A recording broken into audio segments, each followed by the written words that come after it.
Blog Talk Radio.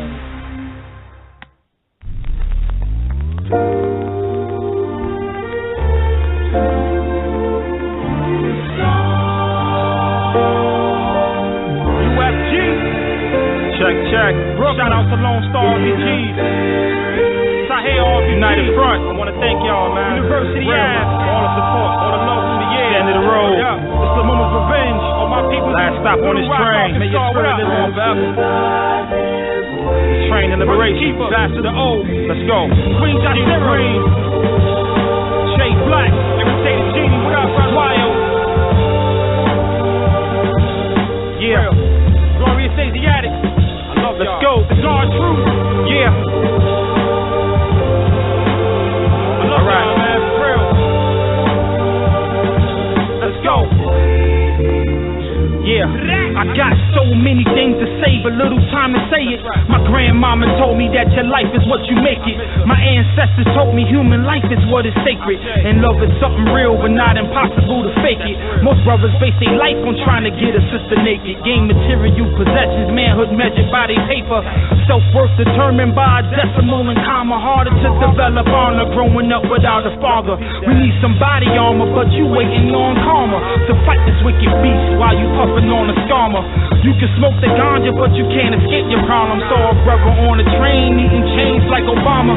A penny for his thoughts, so I gave the man $1, and he dropped some knowledge on me. He had wisdom like a scholar. He told me keep cool and never ever follow a fool on the battlefield, cause he'll be the groom to recite the fatal nuptials and marry the tomb. Always be certain, never try to assume that every mess can be cleaned with the mop and the broom. Hit every cop in the room if you poppin' your ooze. Mud stains on his clothing and his knuckles all swollen. It seemed like he was glowing after every word spoken. His voice sounded raspy from the cigarette smoking. I dropped some more change inside the cup that he was holding. I told him keep talking. He said let's walk. Then old Malcolm X tape speeches playing in his Walkman. It had a button missing and he said that it was given when his daughter came to visit him in prison on Christmas.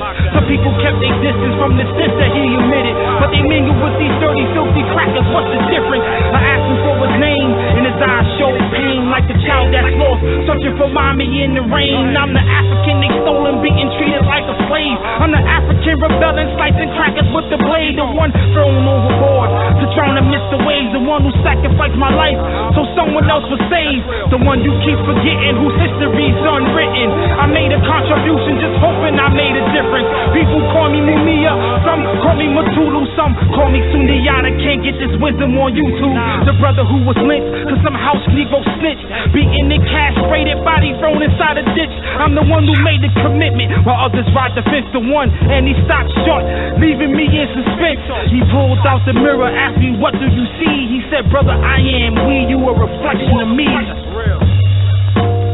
No mama's revenge.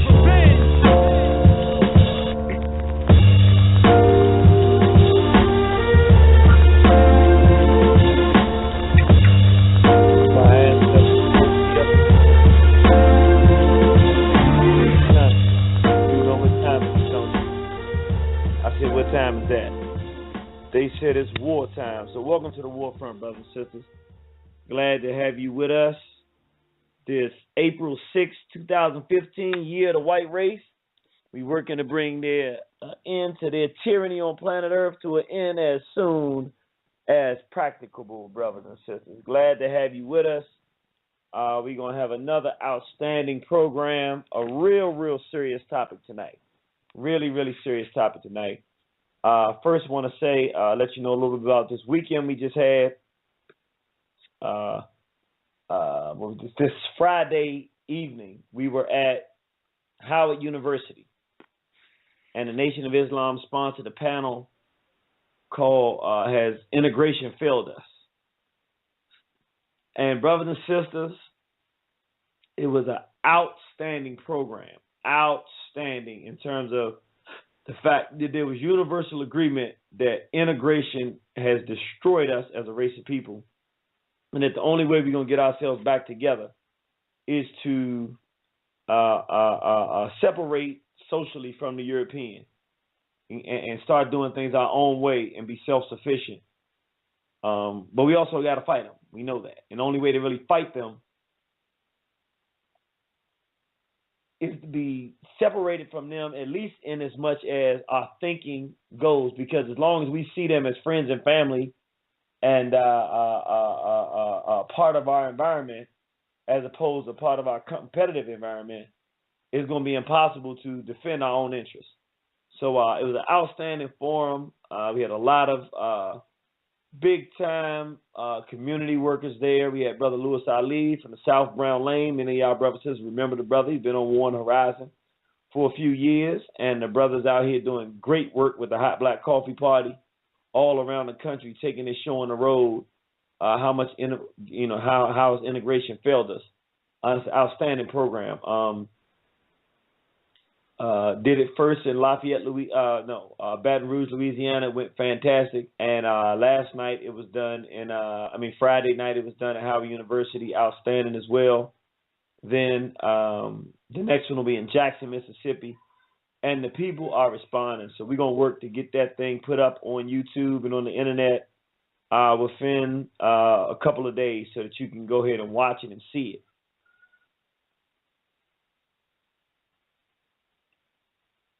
Exciting news for this Saturday. You do not want to miss it. April 11th, 2015. We're going to be in Norfolk, Virginia at the House of Consciousness.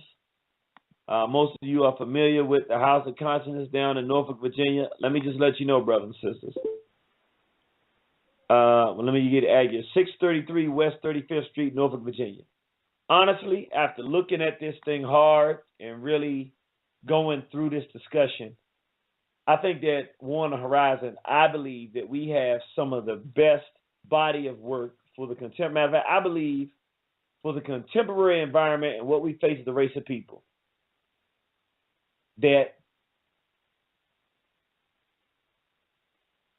the only comparison to the work that we're doing, but it's in a different format, would be the literature in terms of the contemporary stuff. When we talk about history, we know that the master teacher, Imam Kwesi, hit that, and definitely on some of the contemporary things like environmental racism and things of that nature, they definitely hitting on. But as it relates to like the current political issues we're facing as a race of people, the only place I think that you can find anything comparable to what we do here at One Horizon is at CobinHouse.com, which is in literature format. The written material by Baba Baruti is just really unchallenged in the modern environment, which is why we say he's the premier scholar of the 21st century. Talking about the writing that he does changes the paradigms and changes African minds and lives forever. But as it relates to the DVD world, the images of material that demonstrate to our people what we're dealing with and what we have to do, I'm comfortable saying War on the Horizon has produced the most sound and relevant information for our race in modern context. But I'm going to be honest with you. This lecture coming up this Saturday called I'm Conscious, Now What? I'm not going to say it's the deepest lecture because it's not. I'm not going to say it's the most exciting lecture because it's not. I'm not going to say it's the most controversial lecture because it's not. But it's definitely the most practical lecture that we've ever done. I'm talking about I'm conscious now what? Saying now that I become conscious, I know what's going on. What do I do? And most of our people, there's no roadmap to what to do. And to be 100% honest, I didn't realize how important this was until, I kind of went through it. Brothers and sisters, there's not a more practical discussion, not only for people who are new to consciousness, for people who have not become conscious yet, and for those who are conscious. Because even as conscious people, we don't know what to tell people. Well, you'll know what to tell people now. As a matter of fact, this will be the single product that you'll want to give a person going into consciousness. A person who just become conscious and like, I just got conscious, last week or a couple of months ago, and I want to know what to do. You give them this, and their road to consciousness becomes a smooth ride, and they won't get all confused and off course. So you really want to come. It starts at 5 p.m. until it's free. So it's a free event at the House of Consciousness, 633 West 35th Street, Norfolk, Virginia. The phone number 757-314-1943. That's 314-1943 at 633 West 35th Street, Norfolk, Virginia, the House of Consciousness, 5 p.m. until. So you want to be there this Saturday, April 11th. You're going to really, really, really enjoy this particular lecture. We got people coming in, flying in from out of town, so we're going to make sure we're there on time, ready to serve you up with the right information. And I promise you, again, it's not the lecture where we talk about all the in-depth details of what the Europeans are doing. It's not the lecture where we talk about integration and how it's fundamentally unwrapping us as a race. It's not that kind of discussion. It's a discussion.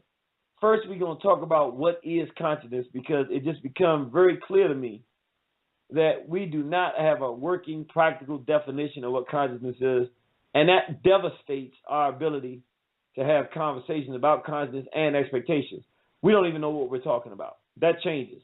After Saturday, it changes. Then once we know that we're so-called conscious, then in terms of expectations, saying what we do, we don't have a roadmap that ends after Saturday. After Saturday, no more discussion of what the expectations of conscious people are, because now you know what consciousness is and what it's supposed to look like. So you want to come on out. It's a free event. Come out. Come ready to be hungry, because they got lots of delicious food, vegan dishes. They got some vegan pizza down there. It tastes almost as good as some people think it tastes better than regular pizza. I want to hold off on saying that because I got to justify to my wife why I still eat regular pizza sometimes. But I'm telling you what, this stuff make you don't want to have to eat no regular pizza, because I'm telling you, man, they got some good food there, man. And I know you coming out for the good knowledge, food for your mind, but you got to get that food for the soul as well, man. Believe me, delicious. So with that said, brothers and sisters, I want to, like I say, make sure you come out this weekend. That's something you want to see. Want to kind of talk about, not really talk about the situation as much, because I don't want to get to a back and forth kind of thing. But a situation occurred very recently where I was in an environment where we were having a discussion and the N-word came up. And it was a conscious environment. And my thing is, I know that our people are operating with a level of immaturity, because I did it myself. We really, really are locked into this self-hatred. And to some degree, it's immaturity too. A lot of our people, it's not as much the self-hatred as it is just basic immaturity. I use the word. I like using the word. Everybody else uses the word, so I'm not going to stop because nobody else is going to stop. Why should I stop? I should be like the rest of the black people who are practicing self-hatred and disrespect for our people. It makes no sense for me to stand up and stand out. There's no reason for me to do it. I'm not going to do it. I'm going to make all kind of excuses why I'm not going to do it, because it takes a certain type of character and a certain type of courage to stand up when you know you're doing something wrong and do something different. Anti-N-word thing, putting out the declaration. This is the Declaration of Rights of the Negro Peoples of the World, the principles of the Universal Negro Improvement Association. This was written by Brother Garvey. Now remember, Brother Garvey was responsible for giving us the red, black, and green flag. The red stands for the blood of our people, the black stands for the color of our people, and the green stands for the land and the earth that we need to take back, which is Mother Africa. And he went out of his way to make it very clear how he felt about this word being used in reference to black people. We deprecate the use of the term N-I-G-G-E-R, that N-word, as applied to Negroes. That was the word we were using for ourselves back then, Negroes. And demand that the word Negro be written with a capital N. In other words, the whites would spell their names, words, Caucasoid with a capital C, but Negro with a small n. He's saying, we are going to capitalize our names, which is why if you ever watch anything that One Horizon does, no matter where the word black shows up, it's always capitalized. And you wonder why, because we no longer use the term Negro. We've gone to African and black, and we capitalize those words always, because Brother Garvey said we should capitalize our names and the titles of what represents us, because we're proper people. We're stand-up people. And he did it with the word Negro. We don't use that word anymore, so we do it with the terms we use now: African, black. Those terms are always capitalized by us because we're not talking Garvey, red, black, and green. We're living Garvey, red, black, and green. And I was thinking about it, and we put this post up on Facebook, and I looked up on the internet, and I saw a picture with Uncle Sam, and it says, hey, and then it says the N-word. He's up there in his red, white, and blue. It's like, Uncle Sam wants you, hey, N-word. And I looked at it, and I saw a picture of N.W.A, Jerry Heller with Eazy-E, this small hat that orchestrated this whole period of self-destructive cultural misbehavior of African people, black people. And I looked at this, and I put those pictures together, and I said, wow. Jerry Heller is the modern Uncle Sam. And I started thinking about the whole use of this N-word in its historical context. And I'm going somewhere with this story. And I thought back, and I say this a lot, but people, I don't think people have gotten it yet. It really hit me hard. I'm like, this is really deep. We're not talking about a word. We're talking about how we view one another. And the idea of how we view one another and how we see ourselves and identify ourselves as self-value is always been the foundation of the movements that we have started. And whenever we start a movement for our upliftment as a race of people, in each case in the history of this country, one of the things we've had to fight is the use of this term. It's real deep because attached to that term has always been Uncle Toms and homosexuals. And it's always been the upright African who wants to fight the white race who has gone out and tried to eliminate that word. You do not have a war against that word going from Uncle Tom. You may have statements from Uncle Tom's. Oprah Winfrey may say we shouldn't use that word or something like that, but you don't. The people who launch movements and make it definitively clear that that's unacceptable in their environments have always been people who were race warriors. Brother Garvey, Brother Muhammad, Elijah Muhammad. These people, when they start movements to organize our people and to build, they eliminate that word from their vocabulary. The ones that build real institutions. Now, you've had movements that have been grown and have not been definitive about that. But even with the movements, in general, most of our leaders who have fought against white supremacy and been on the forefront have chosen not to use that term and looked at it as derogatory. I'll even go back and tell you a story. And we're not just going to be talking about the N-word tonight. I want to be clear, but I want to bleed it into something because I started realizing what we're really faced with. We're not faced with anything new. This idea that we can hate each other and degrade each other and remain in a miserable condition and actually do something about our condition is a age-old argument that's taken on different forms, but at every step of the way, it's been disastrous for our people. And that's why we got to have a straight black pride movement. And we got to have people to start taking positions on things and stop not having an opinion. Sister Kwesi, Brother Kwesi's better half, his queen, Mama Mary Rock Kwesi. I want you to know how her father was born. Her grandfather was in Mississippi working in a diner. I guess it was in the 20s, 30s, something like that, back in the day. And he was fixing some food for some white boy and delivering the food to the table.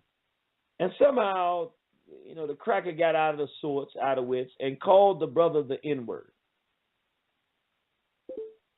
And her grandfather took his mallet that you take to cut the meat and cut this cracker's arm off. I'm going to say it again. The cracker didn't swing no punches at him. He didn't talk about his wife. He called him the N-word. And this black man had so much self-respect, so much a sense of who he was, that no matter about the job, what meant something to him was his self-esteem and self-respect. He took this little small axe used for cutting food, and he cut the food, cut his arm off. And the cracker lay there with his arm hanging, falling all off the diner table. And the brother realized, I got to get out of town because I might have got away with this in a day, but tonight they will be lynching if I don't get out of here. He grabs his family, tells his wife and children, jump in the car, let's go right now. You know, they ain't maybe to get a blanket. Hop on the road and drove on their way to Chicago. And on the way from Mississippi to Chicago, Mama Mary Raquazi's father was born. And from that man, ultimately, they would have that sister who would ultimately marry the master teacher, the greatest man of our time. And they would spend their lives taking African people back to the African continent, learning who we are. It gives a sort of an interpretation of how much self-respect is supposed to mean to people. The real freedom fighters do not go around using that word. It's just not real. Now, are there people who fought for freedom that use it? No question about it. But the real giants, the real sensible-minded African people who are committed to racial upliftment have enough intelligence, and that's what it boils down to, intelligence and discipline, to realize that you cannot insult your race and expect to lift them up at the same time. And who was it that fought to destroy the Garvey movement and the N.W.A? Gay Philip Randolph, that's right, a homosexual named A. Philip Randolph, amongst others. So you had a homosexual group of race-trading Uncle Toms who came together and collectively worked to destroy Brother Garvey. In fact, they didn't just work to destroy him. They wrote the U.S. government, the FBI, J. Edgar Hoover, and got them involved and said, you got to get rid of this guy. Started a movement called the Garvey Must Go movement. That's important for us to understand. Homosexual Uncle Toms, Mobutus, race traders. They were Mobutus, but they were also homosexuals. These gay boys, the sissies. These sissies organized to get rid of Garvey. And guess what else they did? Their favorite word was the N-word. The N.W.A was the Universal Negro Improvement Association. And Brother Garvey said, we deprecate the use of this N-word. We hate the use of this. Don't use this word to describe our people. We are not N-words. And so what did these Negroes do? W.E.B. Du Bois, Gay Philip Randolph, Trotter, Monroe. What did these old Uncle Toms do? They called them, instead of the Universal Negro Improvement Association, they had a running joke between them. It was the ugliest N-words in America because, you know, all of their organizations, you had to be a mulatto or white or light skin. You know, you couldn't be a dark skinned black person, or you had to be mixed or white. But in their organization, you had black people, jet black people that were fully welcome. So to them, those complexion people were ugly. And lower class people didn't have a lot of money, lower income class people, but they had more class as people. And so they looked down on our brothers and sisters who didn't have their college degrees that they got from their white universities. And they called them the ugliest N-words in America. So you had this veritable cornucopia of fags, race traders, uppity Negroes and Uncle Toms come together to shoot down a movement that was saying, up, you mighty race, you can accomplish what you will. And that's what they were doing back then. And the reason that Garvey started the movement is when he came to the U.S., he was looking for Booker T. Washington. Booker T. Washington had already passed and transcended. So he went to the NAACP to meet this great race man named W.E.B. Du Bois. And he gets there, and he's the only black person there. And they looking at him like, what are you doing in here with your black self? And he said, well, I'm trying to join this organization to help black people. And they said, you don't belong in here. N-word. And Garvey left and said, I'm going to show these Uncle Tom Sambos how to do a real organization. And he went from that point forward and started a real, genuine organization of self-help for African people without the help of whites. He did it as a real black man. And again, was torn down by a combination of uppity Negroes and Uncle Toms and homosexuals who worked together with the small hats and the U.S. government and the gay Edgar Hoover, who was one of his first primary cases was to destroy Brother Marcus Mosiah Garvey. We know about COINTELPRO. Many of us don't know that his first major assignment when he got to the FBI was to destroy the Garvey movement. That's J. Edgar Hoover. So we see this homosexual pedophile Hoover working with homosexual gay Philip Randolph and Bayard Rustin and all of these Uncle Toms to destroy a genuine movement of self-help for our people, where they sit around and bugger each other and do all kind of ungodly things in the darkness of night, you know. So that's one era. We fast forward to the most honorable Elijah Muhammad, and here we get to another situation where he said the black man is God. And he took it really to the next level. He said the black man is God and the white's the devil. He identified this as our enemies. And in doing that, the type of behavior and the standard of discipline that he instilled in his followers was remarkable. Even as we see Brother Malcolm in prison reading through the entire dictionary, every word. I mean, I ain't never heard nobody reading through the entire dictionary. An incredible grasp of the English language, so that when he finally did shape his life up and turn it around and come out to our people, he could move our people because he understood how to talk to our people. He had a vocabulary and a grasp of the language such that he was a superior speaker in intellect in almost every exchange.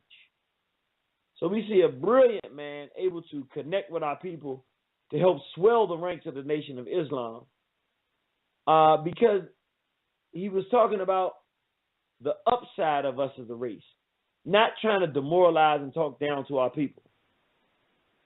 Now, we move forward and we talk about a group. They were not activists, but they were an entertainment group, but they were helping to sponsor culture. We look at Public Enemy. And they were sponsoring positive, forthright, upstanding music, generating a sense of self-respect and militancy in black people. We was out here fighting with white folks because we were listening to Public Enemy. But we wasn't trying to destroy each other. And again, the white so-called Jews, always somewhere in the mix, get together with a homosexual, Dr. Dre, Eazy-E, and the whole group, and start sponsoring, again, this N-word. I want people to understand, though, why the word is a problem. It's not the word by itself. The word opens the door for the kind of behavior that makes black people legitimately hate one another. When you define black people as something that has no value, the N-word, when you use that term, I don't care how you use it or what vein you use it in, what you're saying is we have no value. So then it's okay if I steal from my brother or rob my brother. It's okay if you molest a little sister and rape her. She was 13. She wanted it anyway. It's okay if you kill or steal from somebody or cheat a brother or sister. It's okay for you to hold a grudge against a brother or sister for 25 years. It's okay for you to involve yourself in madness and self-destructive behavior. It's okay to let the cracker get away with killing our people in the street. Because the question is, did he kill a brother or did he kill another N? That might have been an N that needed to die anyway. See, we don't understand what this word, why the whites invest so much in it. They invest in it because it's the foundation of our self-destruction. Once they get that, it's not about that word, it's about black degeneracy. They want us to do their work, and we've been doing it. Ever since N.W.A., I'm not saying it didn't exist before, but ever since N.W.A., Sexual abuse in the black community has become basic and common. So common that it's more likely that a black girl in this society will be molested than it's likely she won't be. In fact, since 1988, anybody born after 1988 does not remember a time when the standard word for a black man wasn't the N-word.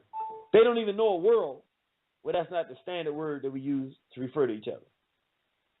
Since 1988, there's not a black woman who has existed in the world where the standard word to refer black women is bitch and hoe.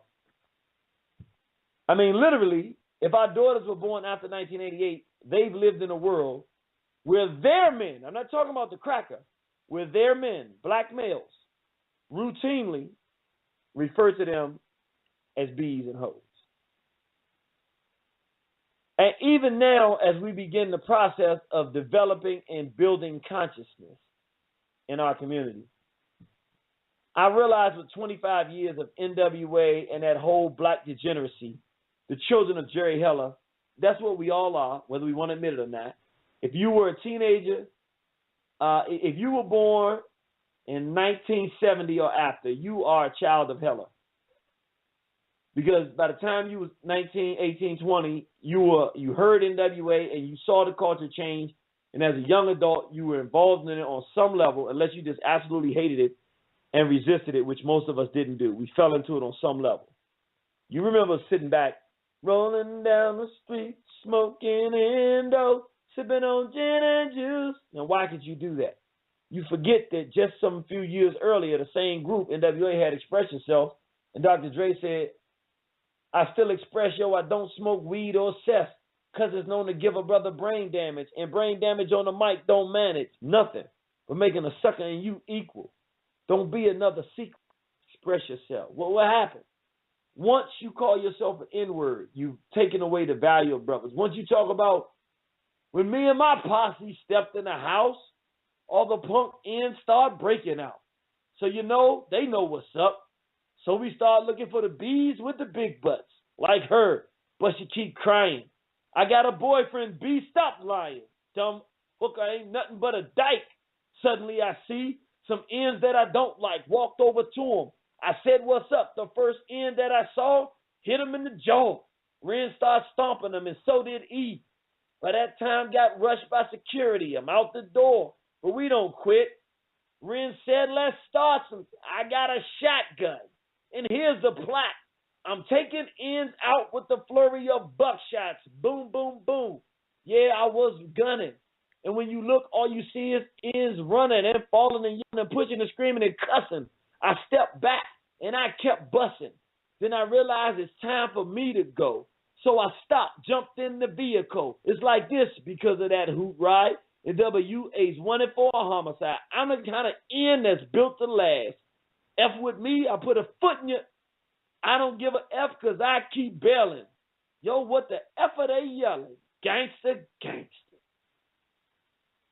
Straight out of Compton, crazy MF name Ice Cube. From the gang called Ends with Attitudes. When I'm called off, I'm hauled off. Squeeze the trigger and bodies are hauled off. You too, boy, if you F with me. The police are going to have to come and get me off your A. That's how I'm going out. For the punk MFers that's showing out, Ends start to mumble. They want to rumble. Mix them and fix them in the pot like gumbo. Going off on anybody like that. This is the stuff. Now, I'm going off the top of my head. I can just go through song after song because I listen to all of them a million times. I know it by heart. You just say one of the songs, easy does it. Easily I approach the microphone because I ain't no joke. Tell your mama to get off my tip. I have no time to give her my. I'm going to hold it. Walk around the stage. If you F up, I'm going to get my gauge and unload the barrel and laugh because I'm putting lead in your MF and psychopathic. But the holes are attractive. Pure degeneracy. Let's abuse our women. Let's kill our brothers. Let's defile our brothers. Let's rob each other. Let's kill and murder each other. That's all that they gave us. It wasn't just the N-word. You couldn't do that, though. You can't give black people death noise that we want to call music. unless you destabilize our sense of self-respect. I never forget, I was in Massachusetts, my first year in high school in Massachusetts at a boarding school. And I was a black brother, and he had a white boy that was his best friend, Cracker. His name was Ronnie, the brother. Ronnie's a real talented brother with music, man, real talented. But I remember he let me hear, he was playing the album, N.W.A. And when I first heard the name of the group, now keep in mind, I'm from Southeast D.C., so it ain't like I ain't never heard the N-word, you know what I'm saying? We used it if we didn't like you, because it was a derogatory term. Nothing positive about it. And I never forget, when he told me it was a group called that, I had the most disgusting feeling in my soul, because even if you came from the inner city, you still had a sense of self-respect. As a matter of fact, coming from D.C., we didn't like crackers. We ain't even really know why we ain't like them. We just ain't like them. Because we grew up in all black environment, so we fought each other and everything, but like crackers was like a whole nother level. It was like, I don't like them crackers, them whiteys. We didn't say crackers, we said them whiteys. I don't like them whiteys. Then sometimes we would be watching TV and maybe we would like them. Then if we see them in real life, it's like, go get to buy him a bike, you know? Or just go steal them. I had a cousin named Jamel. And we used to, like, whenever we would go to the mall, it would be so funny. We would go to Union Station in Washington, D.C. And, like, when we would go to get on the subway, he would always say, watch, I'm going to take this white boy's, I'm going to take his headphones or his Walkman or whatever. And I remember one particular time, it was so funny because the white boy had the Walkman tucked into his pocket and had the string going up and then the earphones on the inside of his shirt. So he was talking to the white boy. We was standing over on the side. We saw him talking and we was laughing. And next thing you know, bow! He just hit him in the eye. Bow! And then he hit his head on a little pillar on the side and banged his head real loud. And his eye started bleeding. We just started laughing. We were screaming. I remember Teru was laughing and Andre was screaming, laughing out loud. We all jumped on the train. And, like, we acting like we in complete hysterics because, like, my cousin was just known for just, whenever he sees somebody white, to catch it, he just do it. It's like, this is kind of the culture I grew up in. We just ain't like whites, you know what I'm saying? And Public Enemy didn't help after they came out. It was like, it became very excessively not like the whites. And I'm saying to say, you know, when I heard that album, it was like, it was a disconnect because we didn't call ourselves N-words. Somebody called you that because they ain't like you. And like, I remember, I can go back to 10th grade and tell you, I remember it was a weird, creepy feeling. I was like, why would somebody call themselves that? It's sick. You wouldn't call yourself that. It was perverted. And the only reason any of that music got, because when I started listening to it, understand I'd never heard anything like that. They talking about killing black people. It was the sickest thing I ever heard. And I was like, yo, they killing people. He's like, man, it's just music. I was like, in my mind, I was like, nah, he's talking about killing black people. I mean, he's saying he's killing people. So I was really thinking, yo, man, they riding around killing black people. This doesn't make I was completely dumbfounded. I was confused and I don't know what. And actually, this was actually at the same time that I found out about Public Enemy. Actually, it was the same time, to be honest. I heard Nation of Millions. And once I heard Nation of Millions, I fell in love with Public Enemy. Then I backtracked and got the first album, you know, My Uzi Weighs a Ton and all that stuff. I was like, oh, man, they vicious. And I liked what they was talking about because they talking about the reporter of Chesimard, Chesimard. Now I got to look up Chesimard and I go study Asada Shakur and I'm like, yo, this is deep. Like Vesio Prasa, we have a reason why. To debate the hate, that's why we gonna die. Mandela, cell dweller, Thatcher, you can tell her, clear the way for the prophets of rage. So I'm like Vesio Prasa. Now I go look up Denmark Vesey and Gabriel Prasa and learn about those revolts. I'm like, dang. Then I remember Nat Turner. Now I'm studying Nat Turner, not just hearing about it and studying it, and now it's embodying my spirit. But at the same time I'm getting into them, this N.W.A. thing is out. And this was really the only reason I ever even listened to them. When I heard the F the Police song. Because that song tricked me. Because I thought that this group had some value. Because I hated police. Because I had bad experience with police when I had done nothing as a youth. And they just slam you up against fences and mistreat you and threaten you to kill you and all that stuff. I've been through that in Southeast. So I knew that you could just be hanging out with your friends doing nothing and they could just come violate you. And I've been through it. It wasn't nearly as bad as most brothers because I wasn't involved in no criminal behavior, or I just wasn't in situations where it got that bad. But it was bad enough that I realized that they were demons and I hated them. So to hear some brothers saying that they was going to start killing these police in the West Coast, it was like, I ain't going to lie, it was, for me at the moment, it was the most revolutionary thing I'd ever heard. And in my mind, I'm thinking, yeah, the gangs, the Bloods, and the Crips going to come together, unify, and they're going to start fighting these police in our community, killing our people. Man, it was like, I was real excited. Had I had any idea that what they would do is destroy black culture and turn the whole race into a race of degenerates, self-hating degenerates who want to hurt and kill our own people. And that less than probably 10 police officers would get killed because of that song. But more than 10,000 black people would lose their lives. Not just physically. I'd probably say it's probably closer to 1 million. If we count up all the brothers who got influenced by the garbage that they put out and got involved in criminal behavior, murder, killing, dope, drugs, molestation, rape, all the sisters that got raped, molested, gang raped, became gang whores or just violated and destroyed their lives and got strung out on crack.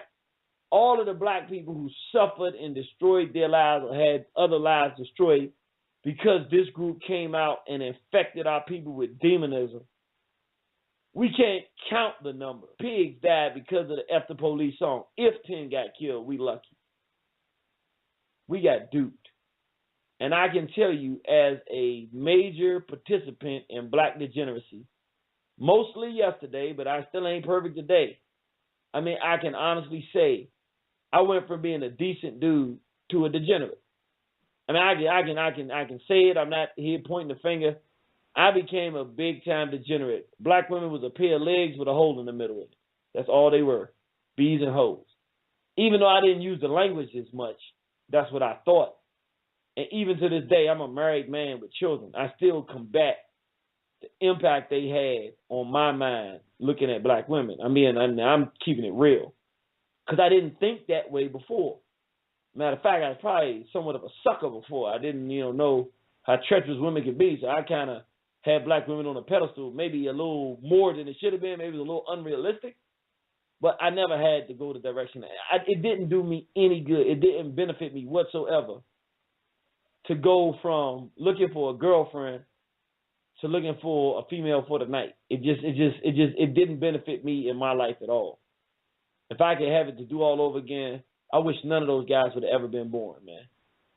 Because I look at my immediate environment and my communities, I look at my city of D.C., and I see the damage they did to this city and the personality of our people. I could go a whole day and not hear the N-word growing up. You heard it when somebody was ready to fight. And you want to do this, but I mean, it wasn't part of our culture to do it. I didn't have no music that called us that until N.W.A. I had no music that told me that I was an N-word and I ain't had no value, that I should be shot and killed and somebody should rob me. I didn't have it. It was unknown. We did not call our women bees and hoes. Nah, I'm going to go holler at some of them honeys, man. They had a rack of honeys up that jump.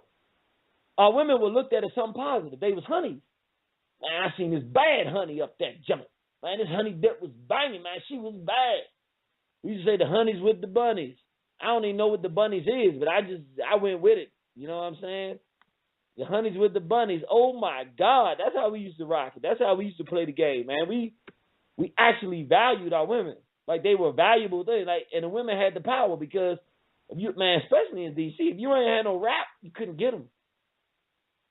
But we didn't want women that you could just turn over and flip over. We didn't want them. They were just, there was only a couple of them in the community, and most of them being abused anyway.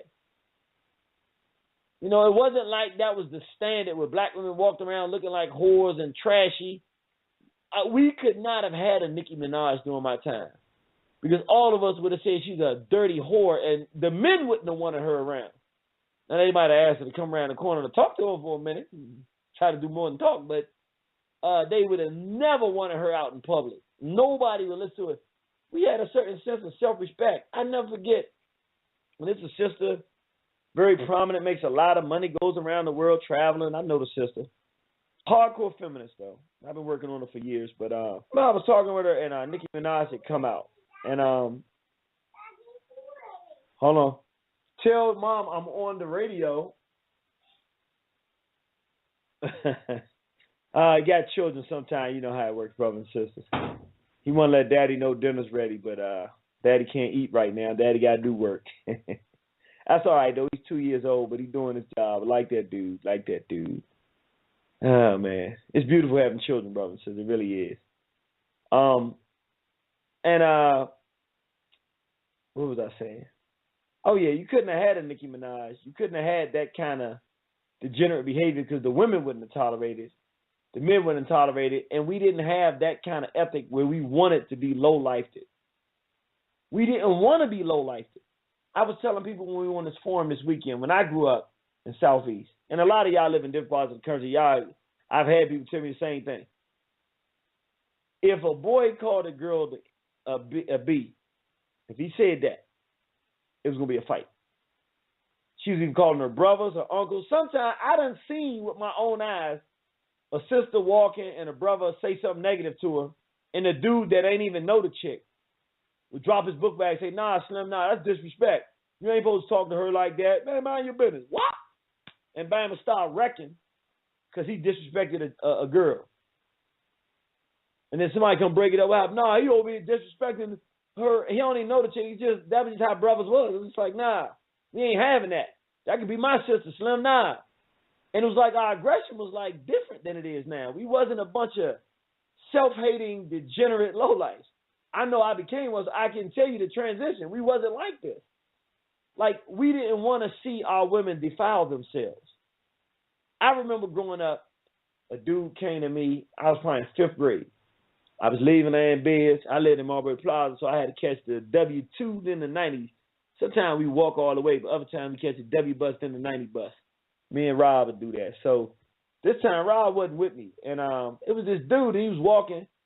He was an older dude, like 14 or 15, and he was smoking some weed. And, you know, I came from a house where, like, nobody did drugs. The family, nobody, at least nobody I knew did drugs. In fact, this is the honest to God truth. I cannot recollect growing up in my family one time hearing one member of my family use the N-word. Never. Now, I know some people that smoke cigarettes, but I never heard a member of my family use the N-word growing up, ever. My mother, never heard it. My cousins, never. Now, I know people use it now, but I ain't never heard them. Like, the people I grew up with on my mother's side of the family never, ever, ever, ever heard it. But not only that, when I was growing up, it wasn't like smoking weed was cool. When you were growing up as children, it was looked at as, like, lame. That's the best word I can use. I can't think of another word. You was a corny dude if you smoke weed. Kind of dude go out here and smoke some weed. You a whole loser. You sound like a loser type dude. We looked up to dudes that had fine girlfriends and nice cars. Them was the dudes that we respected, or they could fight real good, or they had a lot of money, or something like, or they did something big and positive. They was somebody. So it was either you had a nice girlfriend, that was number one thing. You had a fine girlfriend, you was an all right dude. Or if you had them hands. If everybody know that bam right there can wreck. Like the older dude that could wreck or had a fine girlfriend, he was the top tier dude. Or a nice vehicle, he was a top tier dude. Or a rack of cheese, or he could dress real hot. Man had all the clean clothes and all that. But there was always something up. It was never a dude that smoked weed. If we saw you smoking weed, as children, we thought less of you. We never looked up to somebody smoking weed. But I remember the dude came to me like, yeah, you want to smoke some of this? And I was looking at him like, no, I don't want to smoke nothing. That's bad for your health. And he was like, man, this dude spent a long time trying to talk me into taking a puff of weed. And I was looking at him like, no. Like, no, I don't want to smoke this. No. And I looked at him as a loser. To this day, when I look back on him, he's a loser type dude. He wasn't a cool dude. He's a loser. You know what I'm saying? A low-life loser dude will try to get a child to smoke weed. Man, get out of my face. And I wasn't, like, brave enough to want to fight him because he's a big dude. You know, I was only, like, maybe 8 or 9. He's like 15, so I couldn't beat him or nothing, but he's just like a lowlife. He's like, you smoke weed, man. Get out of my face. You're nobody. You're a nobody. I might have been maybe 10. But I remember it, and I seen him more than once doing it. More than once, he tried to get me to smoke the weed, and I always looked at that dude like, something wrong with him. He's like 30, you know? Like I didn't look up to him as an older dude. He was like a lowlife. But the dudes around my neighborhood, now I would later find out that some of them sold a little bit or whatever, but they were some fighting dudes. I mean, Squirt, Puff, Kevin, McHale, all these families get wrecked. I mean, they was fighting, dude, and they always had the honeys with the bunnies, you know. You know, and I always respected these guys.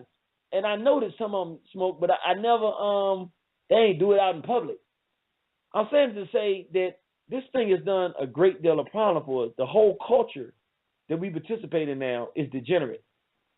And this degeneracy culture is not something we can ignore, because I look back on it and I remember when the N.W.A. thing happened with the Public Enemy and how people kept giving N.W.A. room to do what they were doing.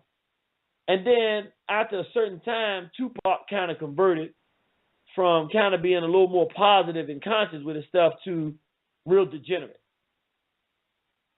N-word this, N-word that, thug life and all this stuff. And I remember almost like it was yesterday, maybe a decade in the N.W.A., 5, 6 years into that, a sister named C. Dolores Tucker came out and said, we've got to stop having this music be like this.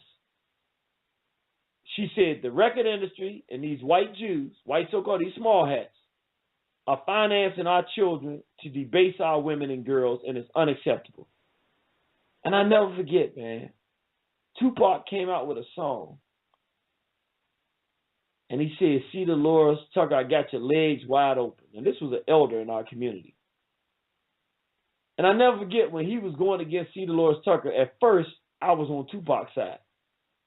Why these old people always trying to fight against our culture, da, da, da, da.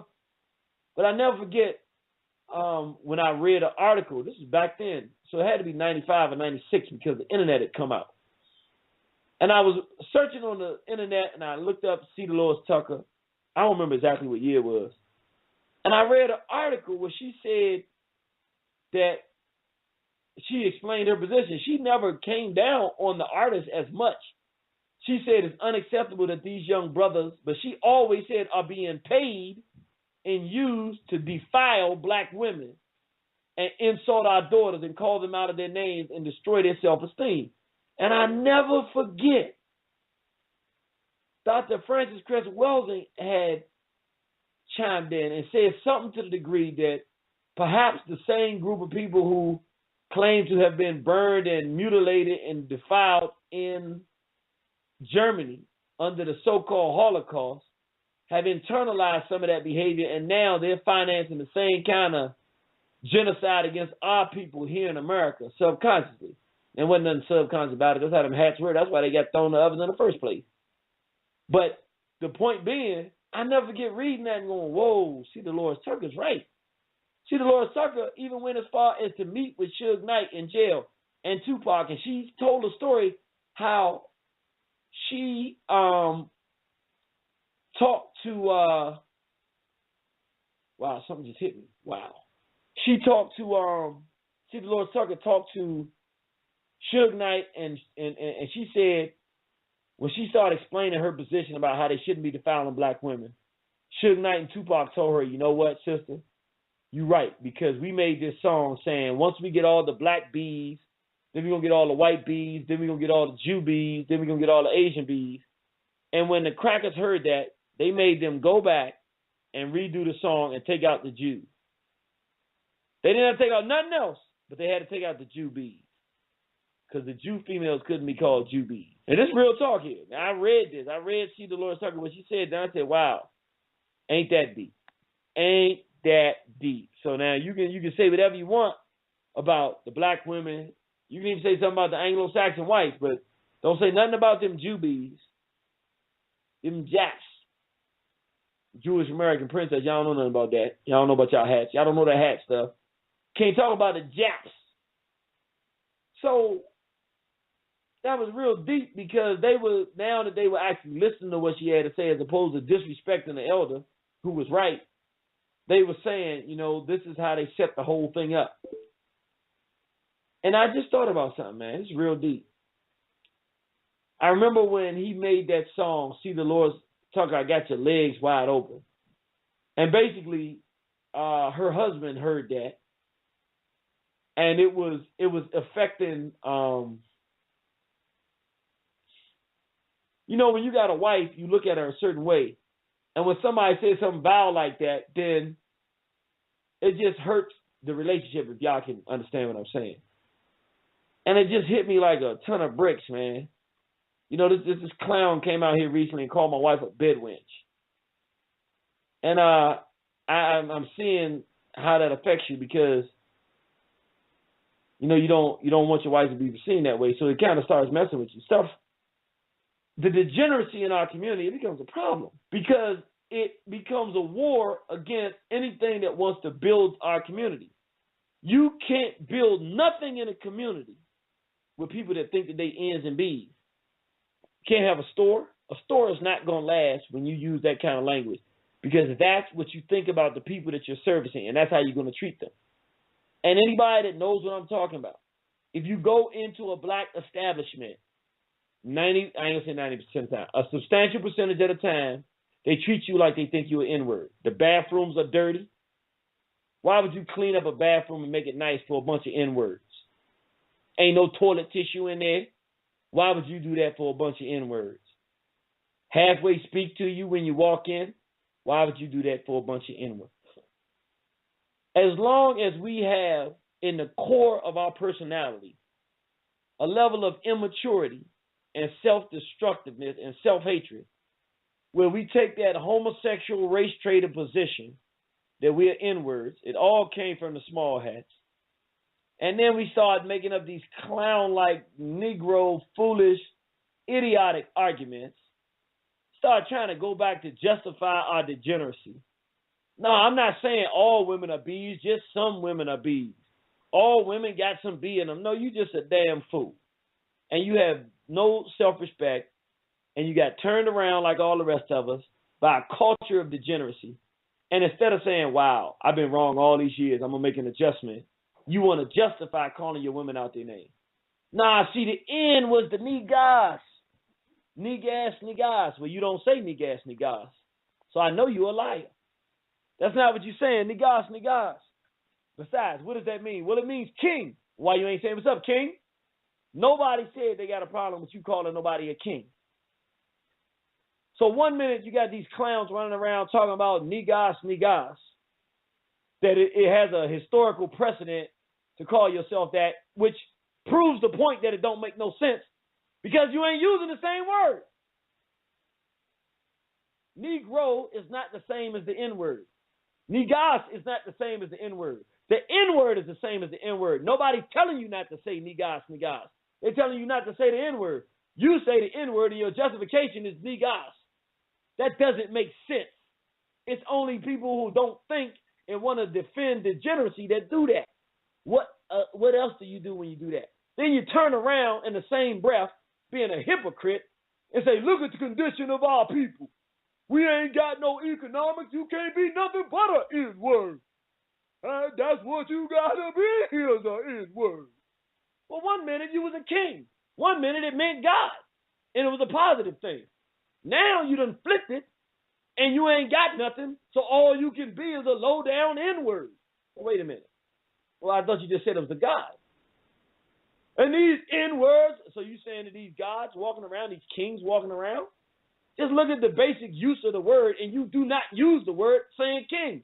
Man, these dumb N's running around, these dumb kings and gods, you are a liar unto yourself.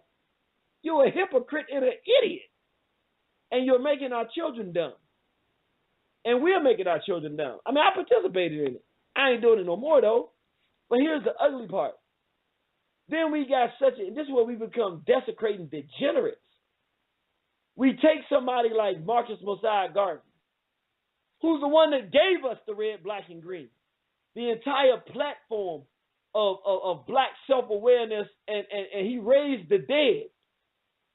It wasn't Elijah Muhammad. I got to be honest. It wasn't Elijah Muhammad that raised the dead. It was Marcus Mosiah Garvey that raised the dead. Elijah Muhammad took the dead and created an army with him. That army still exists today. It might not be in the same conditions it was. The man that raised the dead was Marcus Mosiah Garvey. He brought and breathed life into a race of people internationally. The most honorable Elijah Muhammad gave us the key to the riddle and created an army of disciplined, decent black men and women to show us how to live a decent, quality, militant, black, positive life. None of these standards that were set by these people are we using today. We want to smoke dope and call it Pan-Africanism. We want to N-word and be degenerate and call it Pan-Africanism. We want to be vulgar and call it Pan-Africanism. Brother Garvey wasn't vulgar. Did he curse and talk any kind of way? If he did, he didn't do it in public. Did he drink? Maybe, but he didn't do it in public. He never came out drunk. There's just certain behavior that's unacceptable for African people. And what's happened is the whites have found a way to prevent us from producing anything. Make us degenerate. See, before, the reason we didn't have nothing is because every time we built something, they came and tore it down and burned it down. We swept our porch and kept it nice. They come dump trash in our communities and trash start flying around. We build up nice homes and nice stores in the community. They come burn them down. Now we got dilapidated house in there. We build nice stuff. They come destroy it. They found a more effective way to do it. They turn us into degenerates that destroy ourselves. Instead of them riding through our community and snatching up a woman and raping her, they turned us into the rapists. Now I'm going to go get me some of that. You got to see yourself as an N and your woman as a B and a hoe in order to allow that to occur in our communities at an epidemic level. And that's exactly the way we think, and that's exactly what we allow it to do, occur on an epidemic level. Rape, pedophilia, homosexuality, every filthy, degenerate practice that Europeans force on African people, and they force it on us when they force that same term on us, we now going with. And the results are that for the last 25 years since N.W.A., we have not had a successful and effective movement. I would say the Black Panther Party of the 1960s was the last serious, authentic, hard-hitting international movement of major impact. Matter of fact, no. The Nation of Islam of the late 1980s and early 90s, from probably 85 to 95 maybe, was the last serious potential movement for our people. And I ain't gonna lie, I saw this weekend, dang, I saw the power of black degeneracy. Because I actually had a discussion with a Muslim brother, and I was shocked to my core because I've always used the Nation of Islam as the standard to say, when we as Pan-Africans and black nationalists can get more disciplined, more militant, more professional, more well-dressed, and more well-versed than the Nation of Islam, then we've arrived. Because we can build something, we can have broader reach because we're not pushing Islam, so we pushing blackness, so we can reach more people. But in order to be more effective than them, we got to have more discipline, decency, law, and many things in position. And we way away from that. But at One Horizon, we climbing to meet that standard and to beat that standard. We not nowhere near there, but we trying. That's like been my barometer. And I couldn't believe when I heard a brother from the nation justifying the use of the N-word. And I mean, he went on, and I said, man, he sounds like just a regular Negro. And he's a brilliant brother. So I'm not saying just in general he sounds like a brilliant, a degenerate Negro, but I'm saying in that one area, and I was like, wow, please don't let me see the Nation of Islam, the organization that we can use as the Pan-Africanists to judge how well we're doing in representing the message of Brother Garvey, the message of Brother Khaled, the message of Brother Obadeli, the message of our brother, what's my brother that just passed in Jackson, Mississippi? Brother Lumumba. We're trying to meet those standards and make these ancestors, Queen Mother Moore, these Pan-Africanists, Dr. John Henry Clark, proud of us. So we got to put something together. And it's got to have some semblance of something they can respect. And I'm like, this black degeneracy has permeated through every level of our community. I'm starting to see Muslim sisters dressed a little more provocative, talking a different kind of way and going out to clubs. And I'm like, I ain't never known Muslim sisters to go and do the same stuff other sisters did. Now, I'm sure, people are people behind the scene, but there's a certain way we, represent ourselves. I'm starting to see in Pan-Africanism sisters trying to do sexy outfits, red, black, and green. It's like, that's not a sex shot. Garvey, you never heard them talk about sex. People know how to have sex. That's how we got so many of our people on the planet. And we don't know how to have sex these days. And then you got dudes with dudes and women with women. The last thing we need to do is be trying to turn Pan-Africanism into a sex machine where you want to be a sexy Pan-African. That doesn't make no sense. Your mind should be sexy. Your mind should be attractive. Your mind should have a brother saying, man, that's a woman I want to marry. It ain't nothing about being sexy.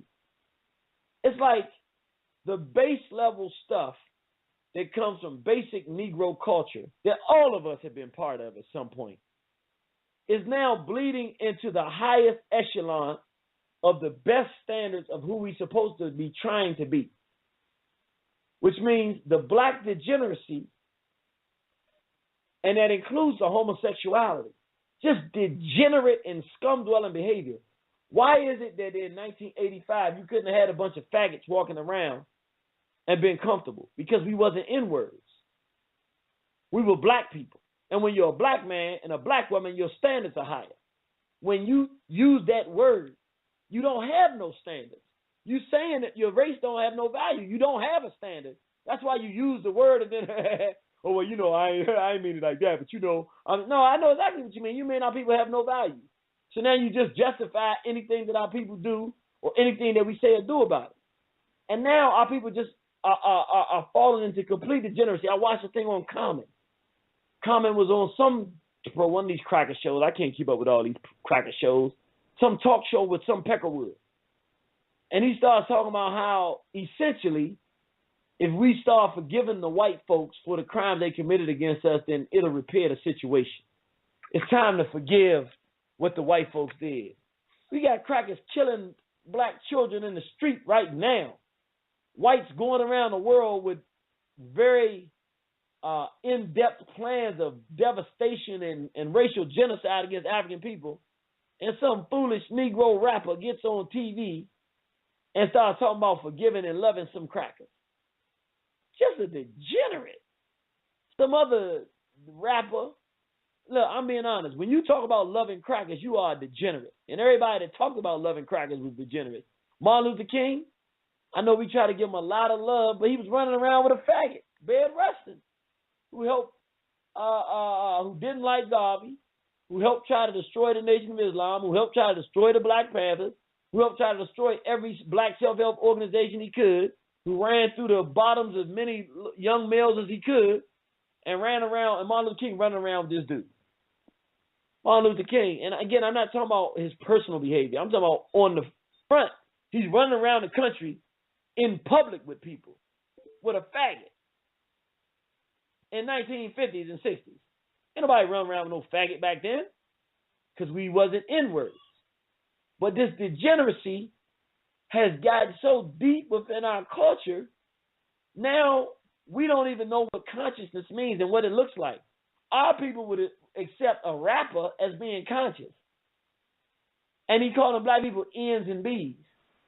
I mean, we are so gone, our people don't even have a concept of what red, black, and green stands for.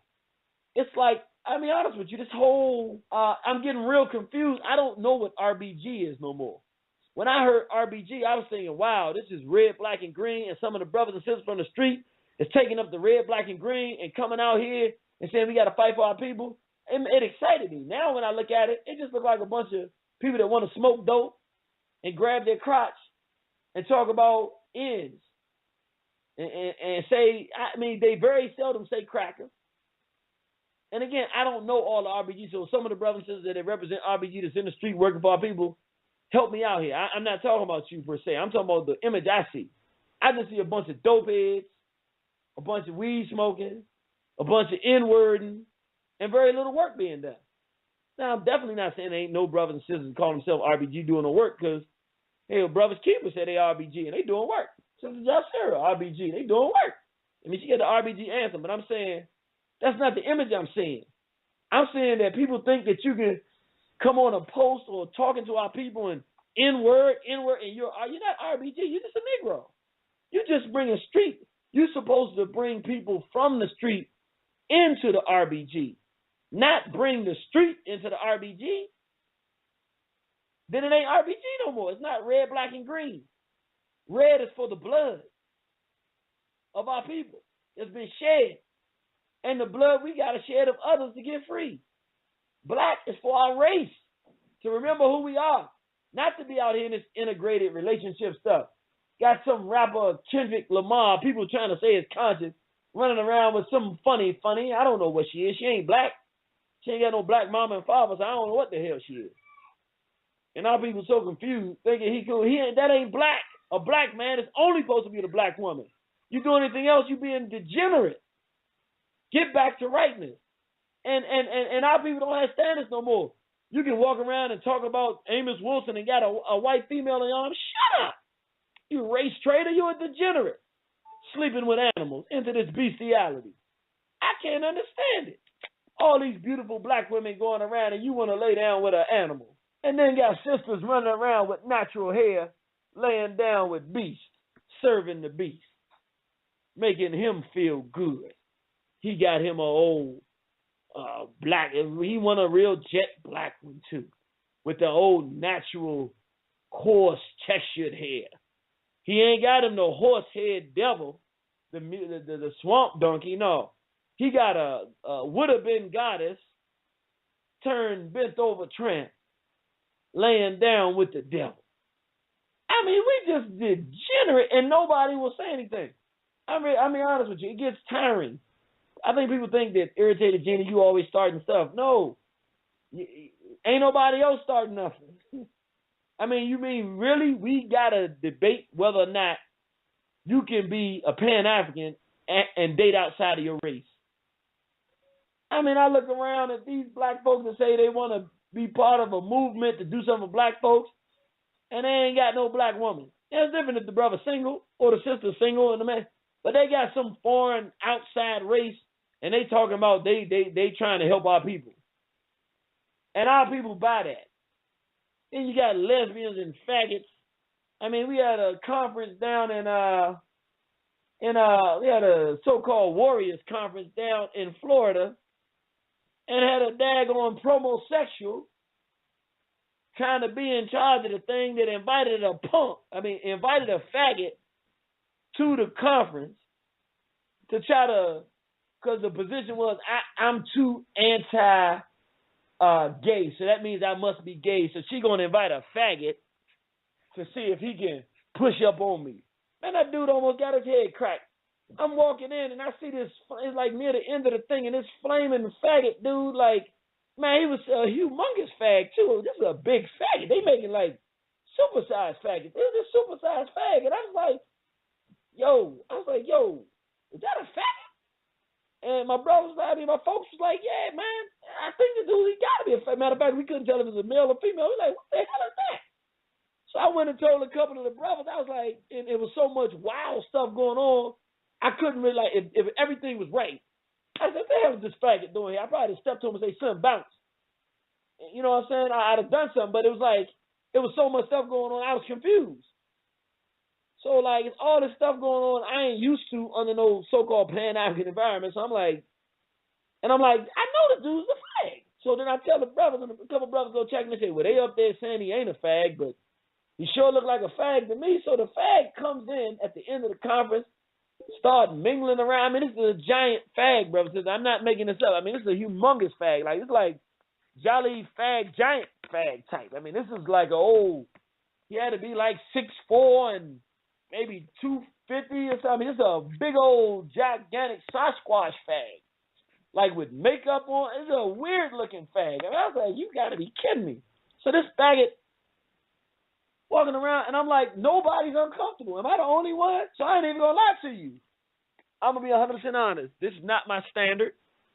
But Because I didn't want to start nothing. I didn't want people to think that, oh, here go Jeannie starting something else. And like, even though in my mind I couldn't even fathom the possibility he wasn't a fag, because of the situation and circumstance we were dealing with, and everybody else ignoring the fag, I just ignored the fag too. And later the brothers had told me that this punk actually came up to me and tried, he was walking towards me, but of course the brothers jumped in the way. But my point being, we're in a black Pan-African event and a flaming gigantuan fag is walking around and nobody said nothing. I'm like, where are the standards? I know that he couldn't have done that under Queen Mother Moore. I know he couldn't have done that under Brother Garvey. I know they couldn't have done that under Elijah Muhammad, no flaming fags switching around the room. Where are the sense of decency with our people?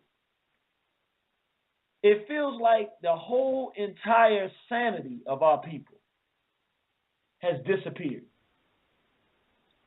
I'm really trying to figure out, I know that I'm not crazy, but it almost makes a person wonder if they're crazy when they see everything going in this direction. It appears like everything is insane.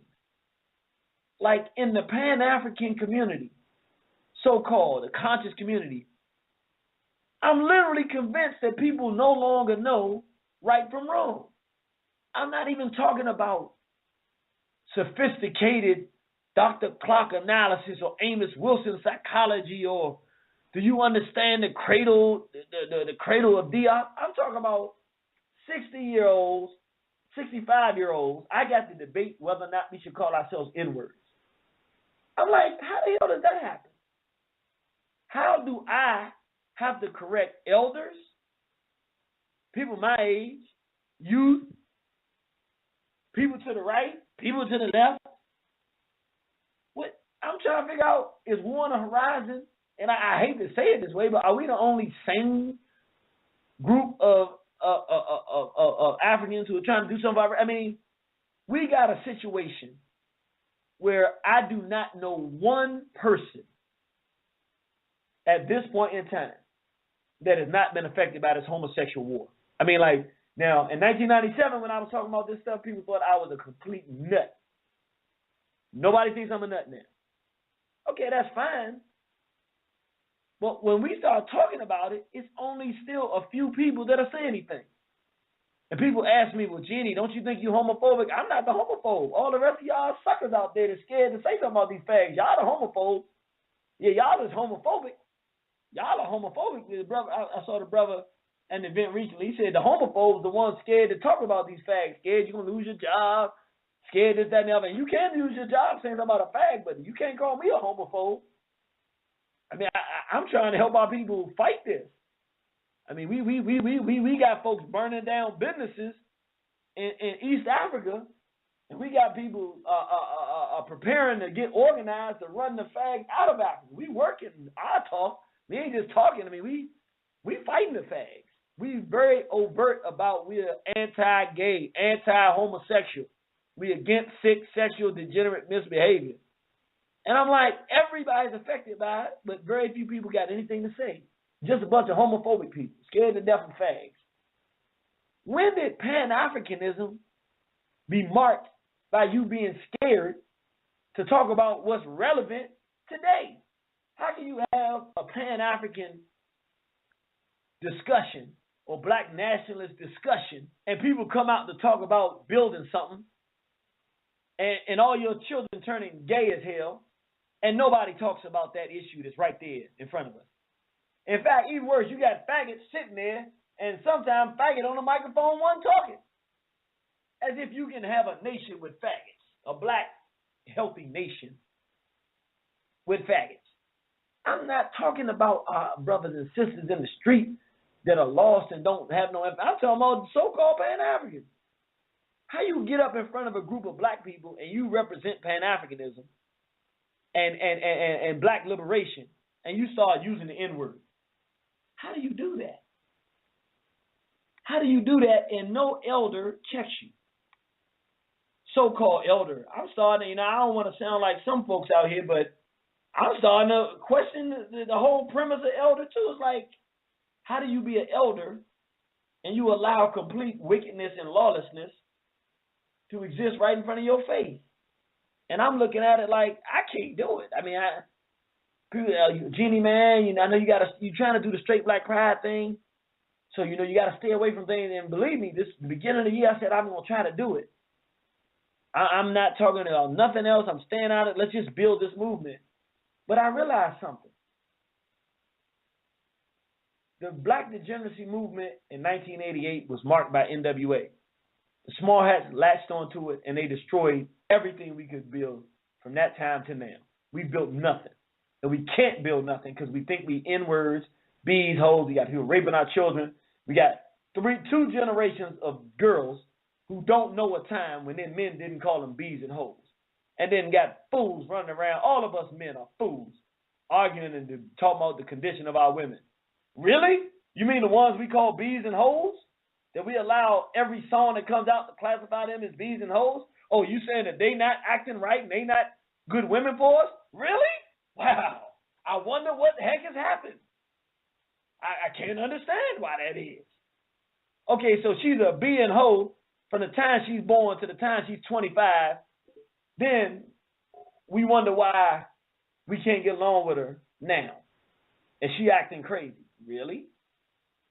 Our children, our daughters being sexually abused, we ain't doing nothing about it. Got to do urinating on our daughters, and we go play his music and let them sing songs and make millions of dollars and get rich off the molestation of our own daughters, urinating on our daughters, and we wonder why black women they don't have no respect for us. Really? Oh, for real? Okay. Wow, I wonder why.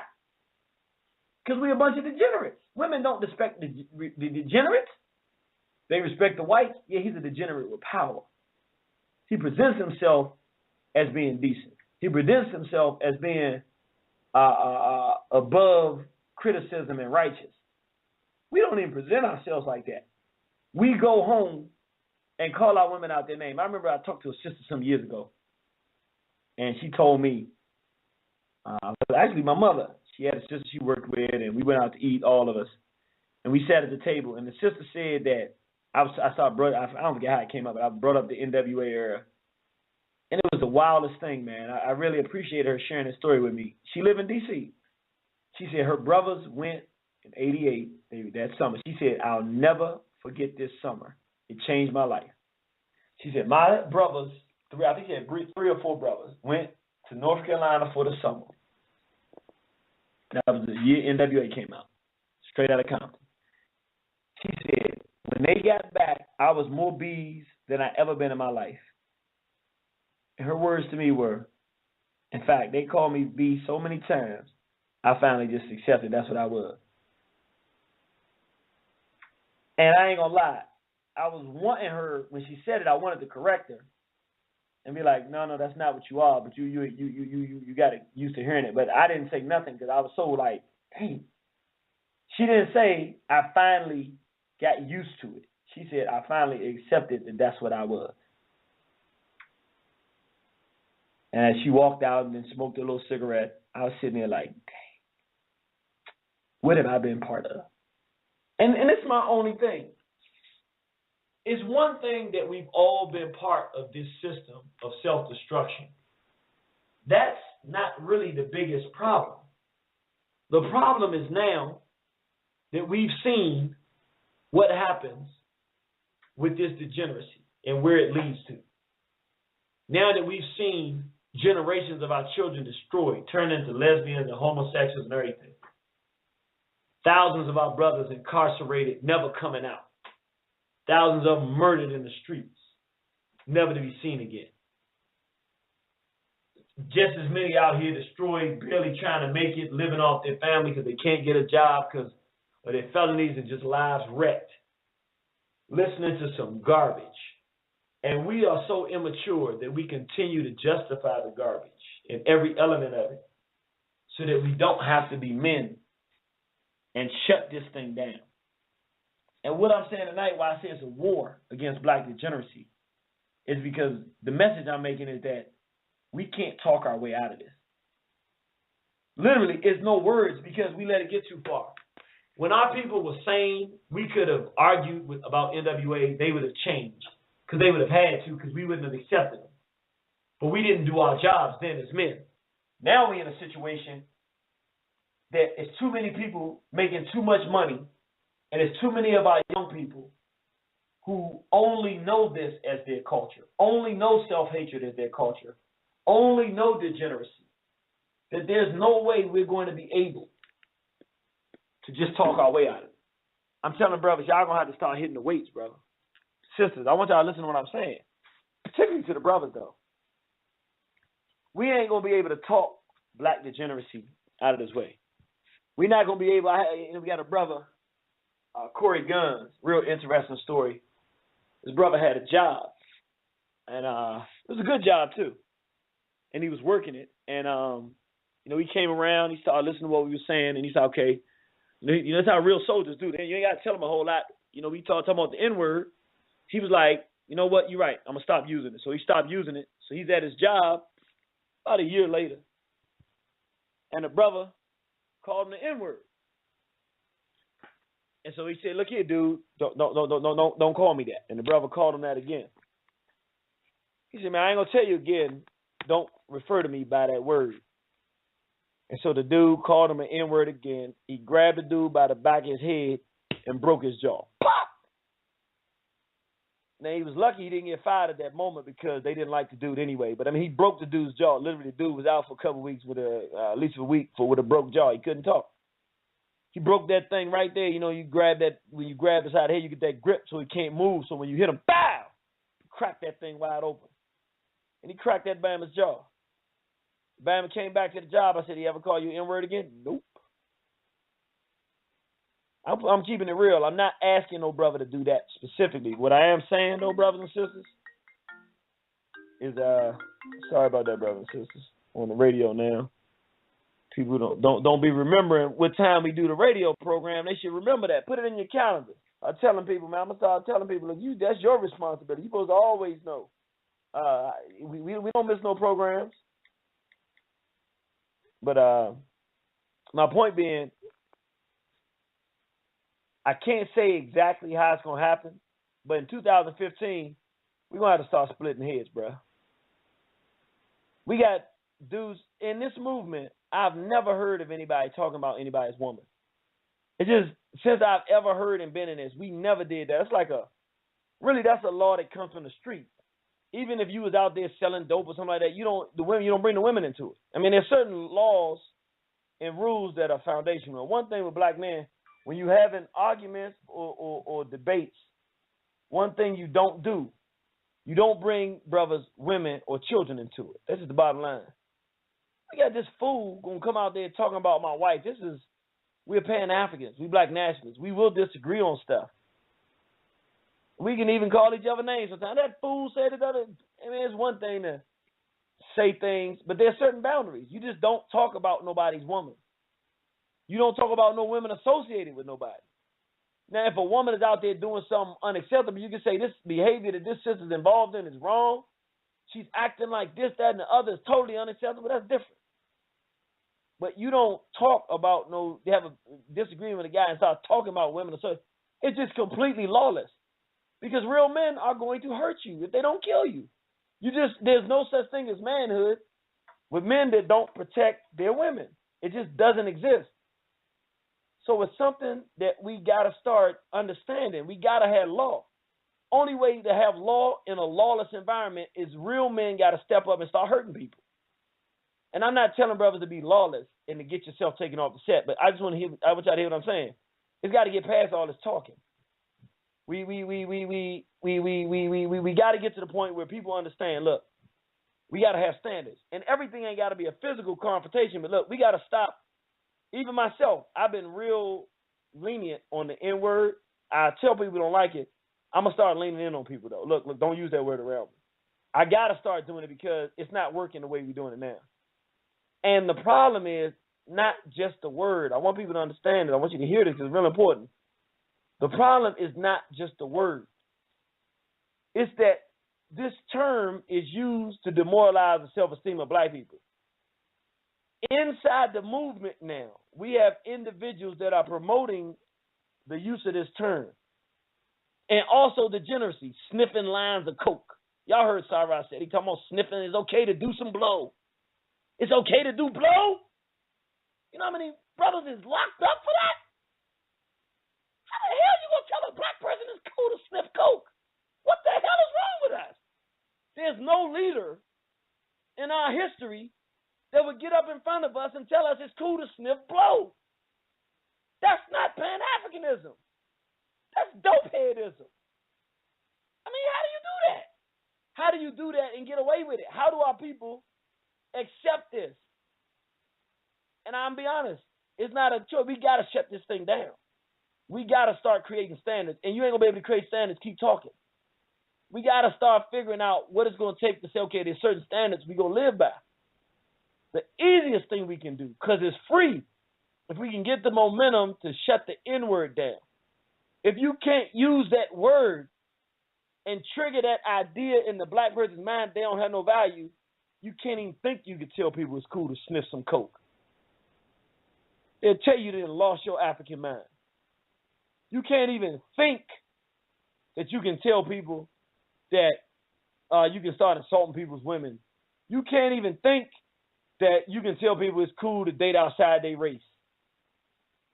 Or that you can come in with somebody of a different race as a partner and you ain't going to be run out of there. You won't even think that.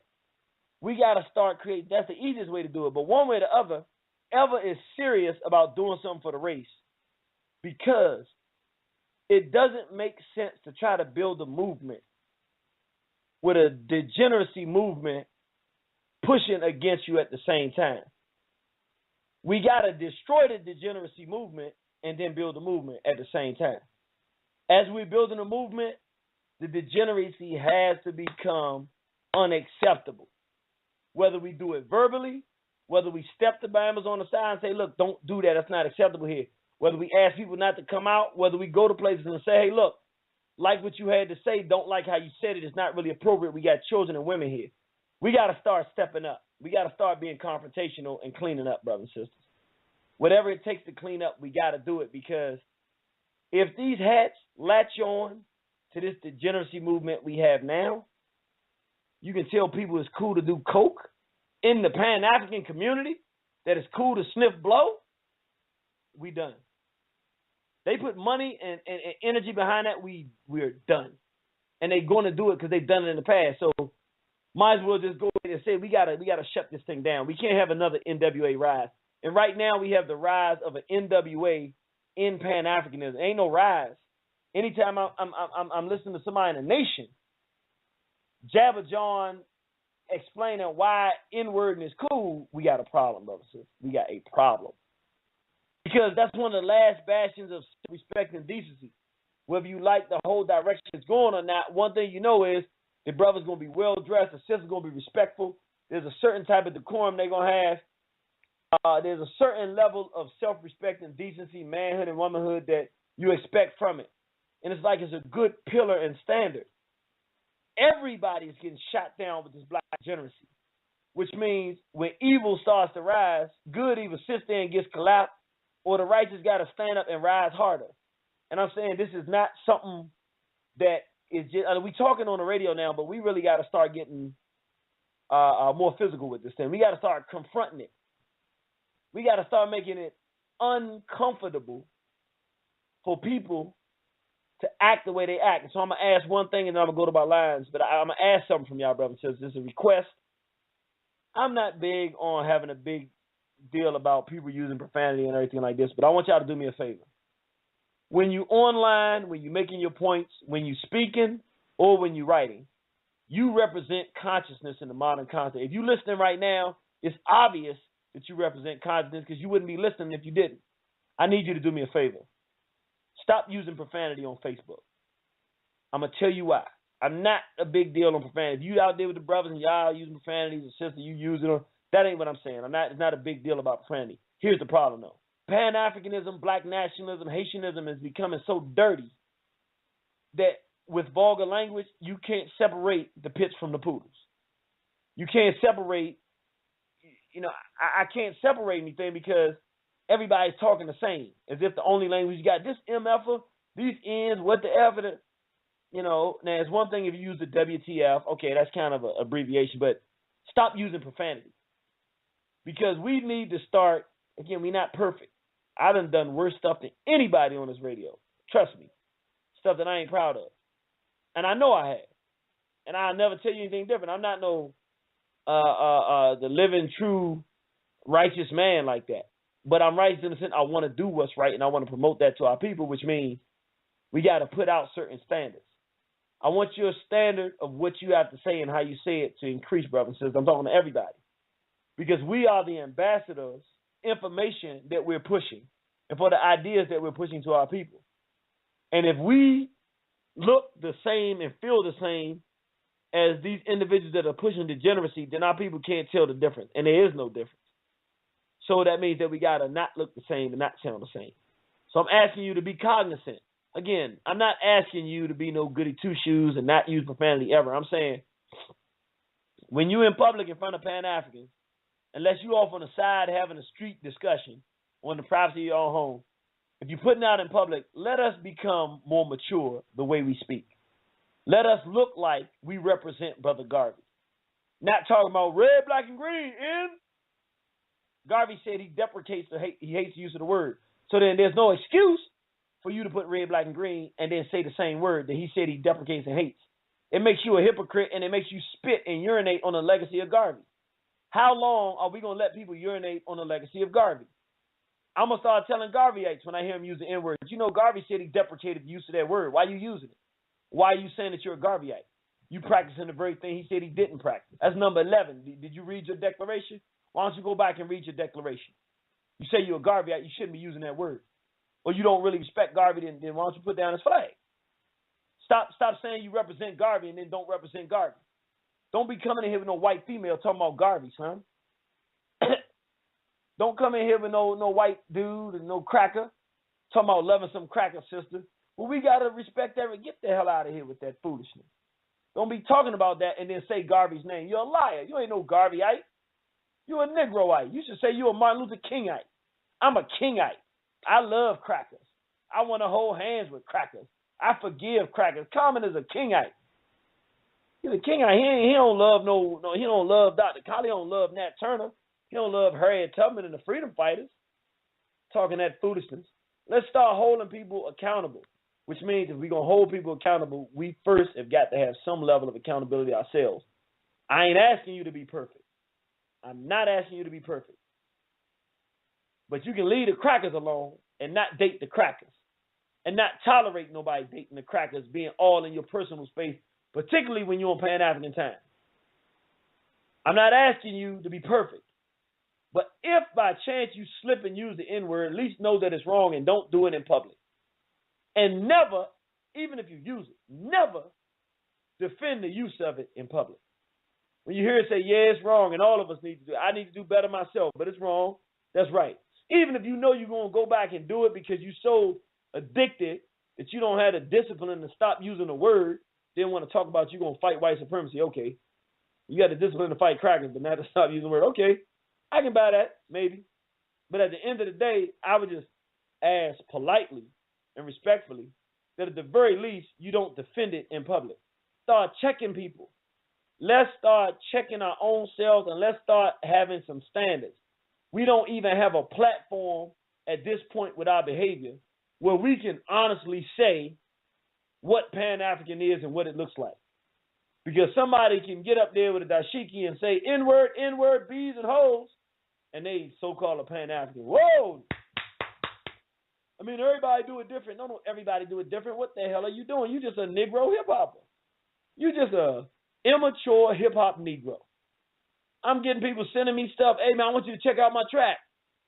I turn it on. Yo, to all my ends. Click. Off. Why did they send me this? Trash. That's how I do on the Mac. When you drag. You hit the empty trash. You go. I don't know why it does that, but it does. I guess it lets you know you balled up. I don't want to hear that.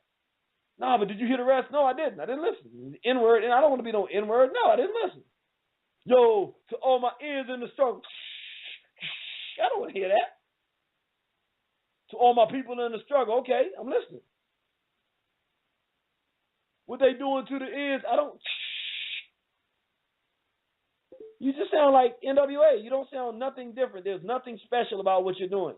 You're doing the same thing Lil Wayne is doing. Why would I want to listen to it? And I've been real respectful and nice to people. I'm letting everybody know. I told you I was going to do something different this year. It's not working. I've been trying to focus on straight black pride, and we're going to do that. We're building the straight black pride movement. We are building it. So I don't want people to think we off that. That is happening.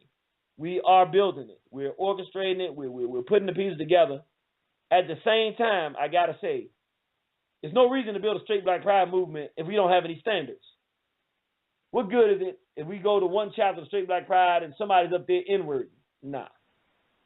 Well, that's how we do it down here. No, you don't. Not in the straight black pride movement, you don't. So we might as well go ahead and establish some set of standards in our circumference and space that we can agree on that's just basic and fundamental to the people that we say we represent before we even really get things launched, so that people understand there's accountability in this movement, which there has not been. You can say anything in this movement, and then the only person with the courage to say something about it is Irritated Genie, because everybody else, well, I mean, you know, we don't want to say nothing and go back and forth. Well, hell, if you don't say nothing, then it gets away and people think it's acceptable. Then they go to the next level. Nobody wants to say nothing. So let me stop talking now and go to the phone line. I'm going to go. The phone had dropped, but they called back in, so I'm going to go to 6789. Praise Nat Turner, glory to Garvey, long live the spirit of Dr. Khalid Abdul Muhammad. Praise Nat Turner, glory to Garvey, long live the spirit of Dr. Khalid Abdul Muhammad. Yeah, I'm on the plantation. I'm just listening, Jeannie. Good show, though. All right. Appreciate you, soldier. All right. All right, brother, on the plantation. But he like, I still got the head. That's the best place to listen at the plantation. So you can get some. You getting paid while you getting paid and getting paid. Getting that good info, getting that good knowledge and information at the same time. Sticking your hand in that cracker pocket. Take as much out as you can, too, brother. 8231, praise Nat Turner, glory to Garvey, long live the spirit of Dr. Khalid Abdul Muhammad. Praise Nat Turner, glory to Garvey, long live the spirit of the Honorable Dr. Khalid Abdul Muhammad. How you doing? Fantastic. How about yourself, brother? Oh, so far so good. So far so good. I'm liking the show so far. Definitely liking the show. Before I start, I want to ask you one question. How was that conference in D.C., I guess this past weekend, when you were talking about integration? Has it helped us? Yeah, just like the conference had Baton Rouge. Right. It was phenomenal, and the audience loved it, and it was a universal agreement that integration has failed us, and we got to separate and do something for ourselves. It was outstanding. Oh, great. It's a whole lot of degeneracies going on, and I think, you put out N.W.A, and I think N.W.A was this part of the modern COINTELPRO. I really believe that. And also, I go on YouTube a lot, and I be hearing these like jokers talk black, but they using the N-word, using the B and the H words. This total madness, But they try to sound like they so intelligent, so intellectual.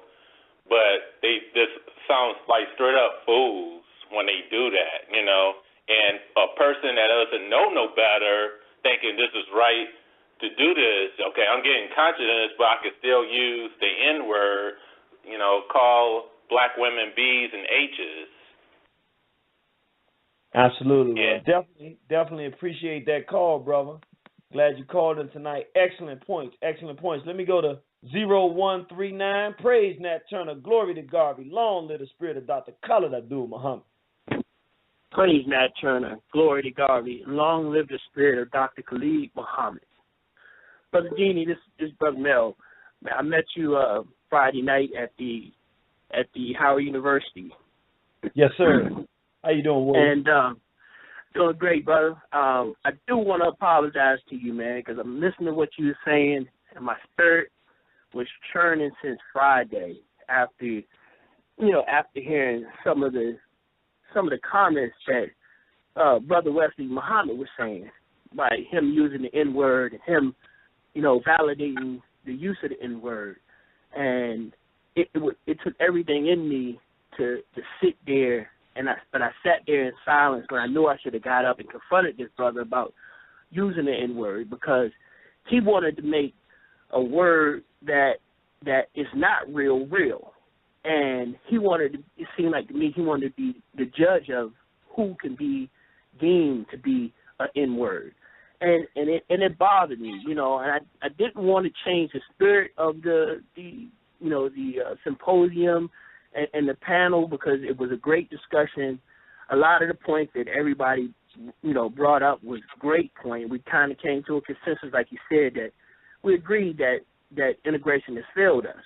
However, this brother made so many contradictory points, and with the youth being in there, some of them was a couple of young brothers in there and young sisters in there that probably was their first time hearing the N-word, and it was coming from a brother from the Nation of Islam, and it bothered me so. The arrogance that he used in speaking about this N-word bothered me, and then he was going to say that we need to examine the white man and follow some of the things. There's nothing that the white man has ever produced that we should ever gravitate toward and use as something, as a culture edifying us as a people. There's nothing. And the N-word has definitely got to be exterminated. And like you said, we got to confront it. We can't let you hang out there by yourself and be the only one confronting it. I do have the courage. I didn't want to change the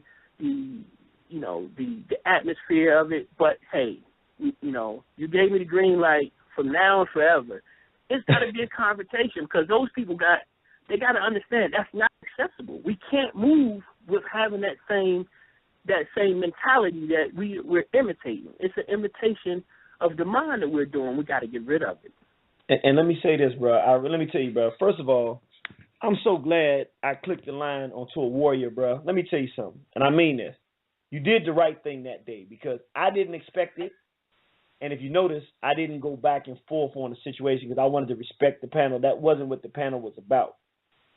But to me, when it happened, I was like, as much as I love the dialogue we having, I like to leave places with an actionable item. And what happened when that came up, I said I'm going to respect the panel because there's so much great wisdom being shared on this panel. But I was like, man, we actually have an actionable item that we could leave with. We could get everybody to agree that this is degenerate behavior. Not that he's a degenerate, but that when any of us use this term, it's unacceptable, it's backwards, and it doesn't help us move forward. And we should eradicate this out of our vocabulary. And then the next step will be to get it out of our music and get it out of our culture. But to start off with, that we will all agree that it's unacceptable, we shouldn't use it.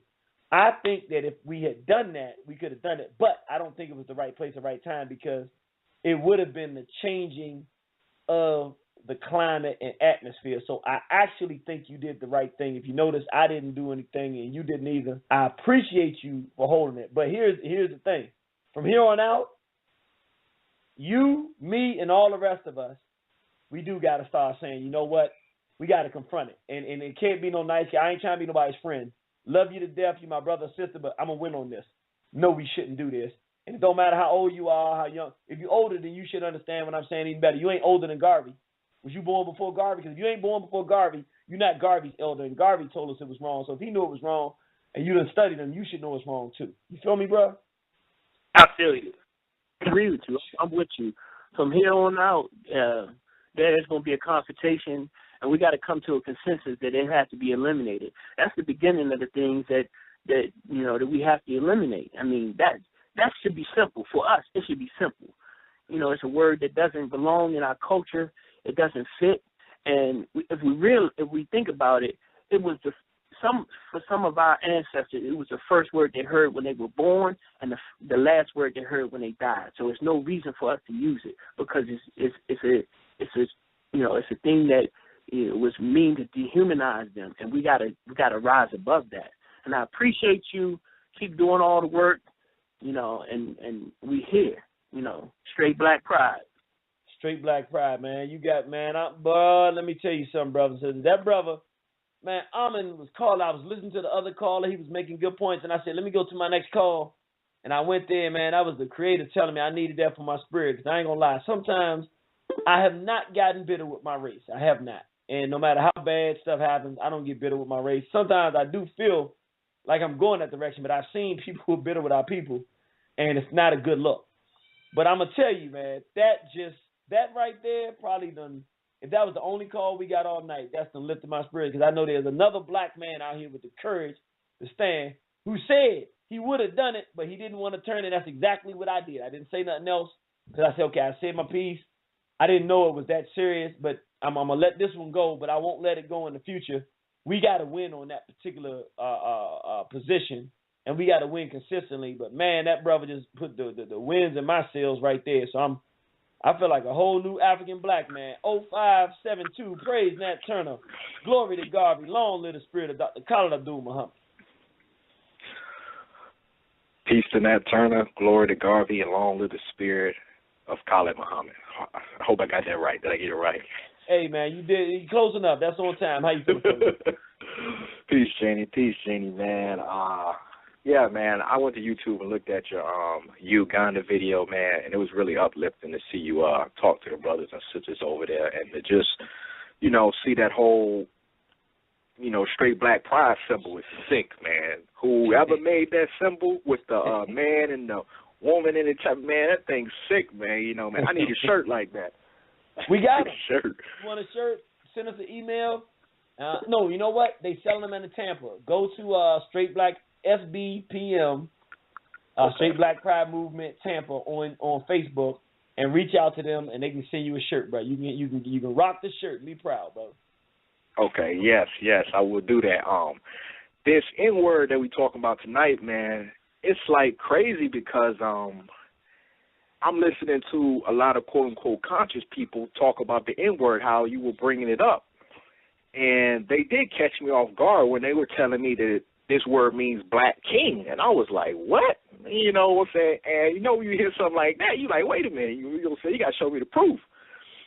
So they were saying it's this Ethiopian word. So I went to an actual Ethiopian dude who lived in D.C., and his name is Negus. But they don't pronounce it the way we pronounce the N-word. They pronounce it Negus, And so that's an actual name, and it means king. But what a lot of people trying to do now is they saying, oh, well, if we use the N-word, then we call each other's kings, and now we tricking the white man. And I'm like, man, this is crazy, man. Man, our people have gone crazy, man. I agree with you wholeheartedly. And I'm glad you said something. And we really need to start. We got to be wise. I mean, you can't do it all the time, but we got to start manning up and start confronting people on the issue. I mean, if you're going to play basketball, you cannot go on the court and tell everybody not to use the N-word. But I tell you what I was doing. It's been a long time since I balled. It's been like 8 years. When I was balling, I couldn't tell brothers not to use the N-word. But when they said it to me, I gave them one shot. I said, hey, hold, don't call me that anymore. And I made sure I had some kind of policy. My policy, you can say it, you can't say it to me though. So we got to just start manning up and start, at least in our own environment, setting some kind of law and discipline. Oh yeah, definitely I agree. I have banned that word in my house. Kids, everybody know that. That is the word that'll get you a beating. But I do want to get your analysis on something, man. With this homosexual agenda, there are 2 votes that came down. The one with Indiana State, I don't know if you spoke on that, and also this vote at the UN where I think about 80 countries voted down this bill that the UN tried to make people acknowledge same-sex all around the world. So that got voted down, and that was good, but we know they're going to try to come back with something else. Yeah, when they first when Bush was going out and Obama was coming in, they passed a UN resolution saying that they're gonna make everybody accept it, but all the countries in the world were fighting against it, except for I think Mexico, U.S., Canada, basically the white nations and others. But all the other African countries and many of the Asian countries like, nah, we're not having it. As far as Indiana, this is the good thing. Right now, the crackers, who I don't want to call them sane, but they halfway sane, the ones that are not open homos, they're getting sick of this homosexual thing, and they're trying to fight back, which is a good thing because it gives some momentum to anybody that's trying to fight back. The African world is against it, but what I found out being on the ground is that the way they're pushing it in Africa is not the same way that they doing what they did with us. They starting at the N.W.A. level. They bringing degeneracy, nakedness, nudeness, lewdness, and they doing it through the school system and stuff like that. So if you want to fight homosexuality in Africa, it's not just legislation. You got to get on the ground and talk to people and run out. They got preachers that are rich that are doing it through the church. You got to start putting hands on people. And the people in Africa, the good thing, once you explain to them what's going on, it ain't like America. Once they know what's going on, they will deal with the problem. They just don't understand what's going on. On the ground, on the continent, we can do it. So to your answer, what I would say is good that these crackers are trying to pass anti-gay laws because the crackers are a little different than us. When they get to the point of being totally sick with these fags, they're going to start hurting. And I think we about 2 years away from that. They're not like us. They're not going to keep taking this fag thing. They're just getting sick. The only thing is, if we don't have an anti-fag movement at the same time, then they just going to curb it to make it a black thing, and then we're going to get totally collapsed on. We got to have an anti-fag movement at the same time. These crackers got an anti-fag movement, and then, which is why we have a straight black pride movement, because then it's hard for them to say we anti when we promoting black family. When we building that movement, and then we also have the War on the Horizon and other organizations pushing against it, then we can start helping to do the groundwork to enter the people's minds to create legislation in African countries and in other communities that fights against this agenda. So that's what I would have to say on that. Well, definitely, brother. I just want to thank you because I didn't even know what all this, man, all these terms used like misogyny and all this and all that white sex stuff. I didn't even know what that stuff was. So I just thank you for that feminization series, man, because that let me know what was really going on out here. So I thank you for that, man. Appreciate you, brother, and definitely see you on the battlefield. All right. Definitely having a good program tonight. Let's go 82-84. Praise Nat Turner. Glory to Garvey. Long live the spirit of Dr. Khalid Abdul Muhammad. Yeah. Praise Nat Turner. Glory to Garvey. Long live the spirit of Dr. Khalid Abdul Muhammad. What's happening, King? Hey, man, I'm feeling fantastic. I like that, brother. When you want to say King, I'm doing great. How you doing, King? If you want to call somebody a king, call him a king. How about that? Yes, sir. Yeah. Oh, no, because, that's the term now these days, man. You know what I mean? We kings and queens. I'm a represent. Yes, sir. But I wanted to say this. The other night, the Final Four, right, and Kentucky and Wisconsin, and Kentucky lost. So after the game, I think they interviewed the center from Kentucky, and he was talking about the white boys, and he referred to him. And he's like, how you feel about guarding this guy? And he was like, man, F him, F this in, right? So I'm saying, like, well, wait a minute, how that work? When did this, when all this? But see, I understand the young people, and which, as you were saying earlier about how the next generation. I think I read it in your subscript on the computer, and how the generations behind us and the generations behind them and how they're coming up, and then it brought me back to how we interacted with each other with the word during slavery time. It was not a term of endearment at all.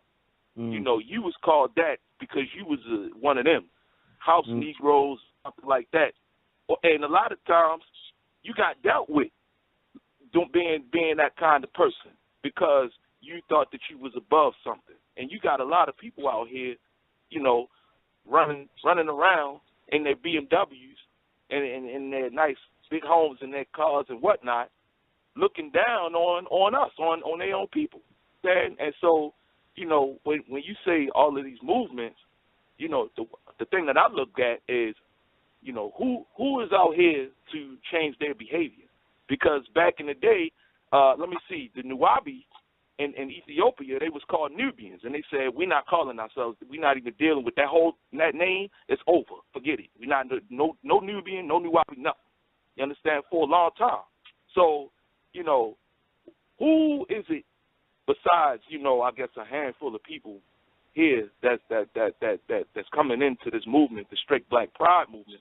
You know, who is coming in and that's actually going to be real? Like, if we take this thing off the grounds, you know, who are we actually bringing into the camp? Because if you got dudes, individuals, less than black people who are black but don't really see themselves as black that way, you understand?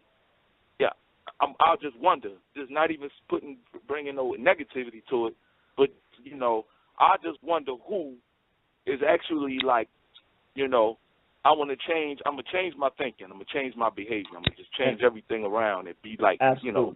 And let me do this because I went a little long tonight. I'm going to put you on hold. I'm going to definitely answer this question. Excellent question. It's a really good question because he's asking, in the condition we're in at this point, who are we going to actually bring into this movement that's going to buy this? Straight black pride. We don't use certain terms to talk about. Let me tell you something. Everywhere I go, we went to Dallas. People were absolutely blown away. But even before seeing anything physical, the idea of a movement called straight black pride with the symbol, like the brother was saying, has people with the kind of excitement. This is real talk now. When we went over to the continent, when we talk about the straight black pride movement, what it means and what's going on in African survival, they love it. Everybody wants to participate. Even people, I'll tell you a better example. There's a sister over there that had red hair, fried hair, and it was red. This is in Africa. Fried hair and it's red, burgundy. Watching TV, Nicki Minaj and all that. She finished listening to the lecture. Come outside. We're talking. I want to be part of the straight black pride movement. I know I have to change my hair, and I'm going to do it. And the brother that she knows, I've been trying to talk to her. Yes, he's been trying to make me love myself, and I've been fighting him. She's from Tanzania. But now I'm not fighting him anymore. I'm going to get my natural hair. Okay, I understand. I'm an African, and I feel proud to be an African. What do I do now? I said, well, that's our brother right there, Killer. You follow that brother. You stick close to him. He'll tell you where you're going to go with this whole movement. Now, literally, as we're talking now, they're preparing to go out to the villages. They're going to leave the city and take the message of straight black pride, African survival in the 21st century, out to the villages. When I go around this country, people are ready for it. All they waiting on Irritated Genie to do, and the other brothers and sisters around the country who are the part of the straight black pride movement, is to give it some legs. So here's the thing. Because it's about ideas and his words, and ain't nobody really doing nothing, we haven't seen the excitement that our people will have to do something positive because they don't have an option. Once we open up this movement for our people, brother, you're going to be shocked at the numbers of black people who want something better. Why aren't our people doing better? Because they're not exposed to an environment that makes it easy and accessible and cultivates better behavior. Once we create that environment, once we giving people jobs to work at our straight black pride facility and say, look, we don't use no N-word, we don't call our people out our name, and we're respectful to everybody that walks through that door. Every time they walk through, if you can't do that, you can't work here. Believe me, our people will gravitate toward it. They will learn to love it. And our people, some people will just come to those environments just because of how much we love black people and how well we treat each other in those environments. They won't even care about anything else or what's the product is. They'll buy it just because they can be in an environment where they're genuinely getting love and genuinely getting good information, where it's genuine black decency. Believe me, there are millions of our people who gravitate towards it. We just got to give it some legs, and that's what we're doing now. Let me go to my brother in Cincinnati, Warrior. Praise Nat Turner. Glory to Garvey. Long live the spirit of Dr. Khalid Abdul-Muhammad. Praise Nat Turner. Glory to Garvey. And long live the spirit of Dr. Khalid Abdul-Muhammad. I bear witness there is no other God but Allah. No God but He. How you doing, Warrior? I'm doing good. About yourself, gentlemen? Hey, man, I'm still here on this battlefield just trying to work day by day. So it was Wesley Muhammad, huh? I kind of tried to. That does not surprise me at all. Yeah, I don't want to make it about a personality, but it was Wesley Muhammad. No. I don't think he would back away from it, though. It's not like we snitching. I mean, he would be probably fine to say that's his position because we talked about it a little bit. But yeah, I was a little bit surprised, just in general, that anybody in the nation would think that way because I know that's not their way. But come on in and talk to me, bro. I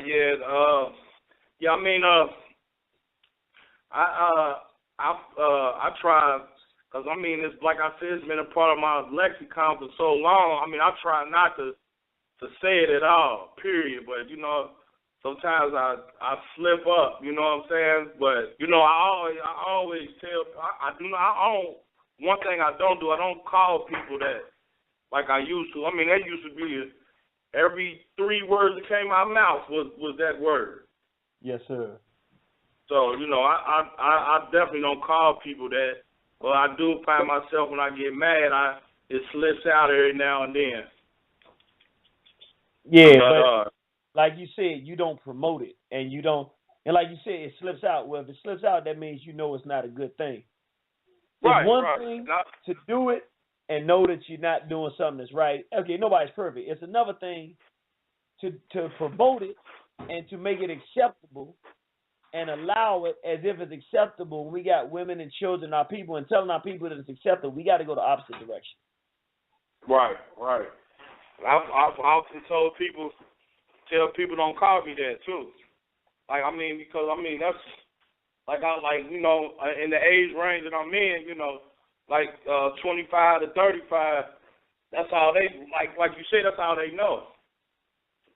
So I mean they say it so much. I mean it's like, good Lord, you literally gonna have. I mean, because you're not gonna be able to stop. You might be able to stop them from calling you that, but you ain't gonna stop them from saying it until they want to stop saying it on their own. Right. This is the process. Just to mention, I think you, like always, you bring up something real critical. What is the process? The first part of the process is that the conscious, and I'm gonna say the woke community, the straight black pride community, the woke community, says we're gonna stop using it and we're gonna stop accepting the use of it in our circumference. That's the first step. The next step is to put the stuff out there that our young people like that represents culture. Lumumba's Revenge. Put that African insurrection music out there that don't have that in it and teaches people how to communicate without that. And they start loving it, and that ain't in there. Then the next stage is to make all of this the most popular culture so that it becomes unacceptable to do other stuff. We're in the first stage, and we have made it unacceptable here on One Horizon. Now we got to go to the next stage where everybody's got to wear it and start becoming more aggressive with it. Even if we're in an environment, we got to start challenging people. That's our next stage of killing this thing and fighting the degeneracy. Because once we give it an N-word, all the behavior associated with it, self-destructive behavior, stealing from each other, being unreliable, molestation, rape. Now we not N-words. Now we can start fighting this behavior. Right. That's on point. All right, bro. Appreciate you calling up, soldier. Always there on time, and we definitely see you on the battlefield. You got your Lumumba's Revenge? I ain't got it yet. That's another thing I was gonna ask you. How do I go about getting that? If you go to Bomani Mayasa's page on YouTube, on Facebook, right? Bomani's page, and ask him, he'll send you the link where you can order it. Okay. And you can either get the digital downloads or the physical CD. Okay, and then one thing, because I always forget to tell you, I always get to commend you. I'm glad that when the whole thing came out about the situation with the Homeland Security thing, and they wanted you to go around and do this big circuit on Fox News and all these different televisions and radio stations. Oh, I'm glad that you didn't do it, because I just feel like they try to promote you and then try to destroy you at the same time. Promote you out before the world, and then show the world that if you agree with this ideology, we're gonna destroy it. So I'm just glad that you was smart enough to stay away from that. Well, I appreciate that, brother, and that definitely was a conscious decision, because O'Reilly was calling, but I said, nah, really, O'Reilly? I don't think so. So appreciate that, brother. All right. Straight Black Pride got me putting crackers in the trunk. That's where they belong. There it is. All right, brother, since we're going to a very, very brief call, hang on, we coming to everybody on the line. Ain't nobody going to get left behind. No call left behind. Let me go to our break real quick to get a news break commercial, and we'll be right back to our program. A beautiful Hodier, and thank you for listening to the War on Horizon program. Black Family coming this Saturday, April the 11th. We will be at the House of Consciousness in Norfolk, Virginia. The topic of this week's lecture is I'm Conscious, Now What? Again, the title is I'm Conscious, Now What? It's going to be at House of Consciousness, April the 11th. The address is 633 West 35th Street, Norfolk, Virginia, 23508. It starts at 5 p.m., and again, that's this Saturday. Again, the title is I'm Conscious, Now What? At the House of Consciousness. For more information, you can give us a call here at War on Horizon, 202-309-9106. Again, 202-309-9106. We also have, Black Family, a new website where you can purchase all of our lectures via download. So the new website is called waronthehorizon.net. So those of you who have visited waronthehorizon.com are familiar with our main site.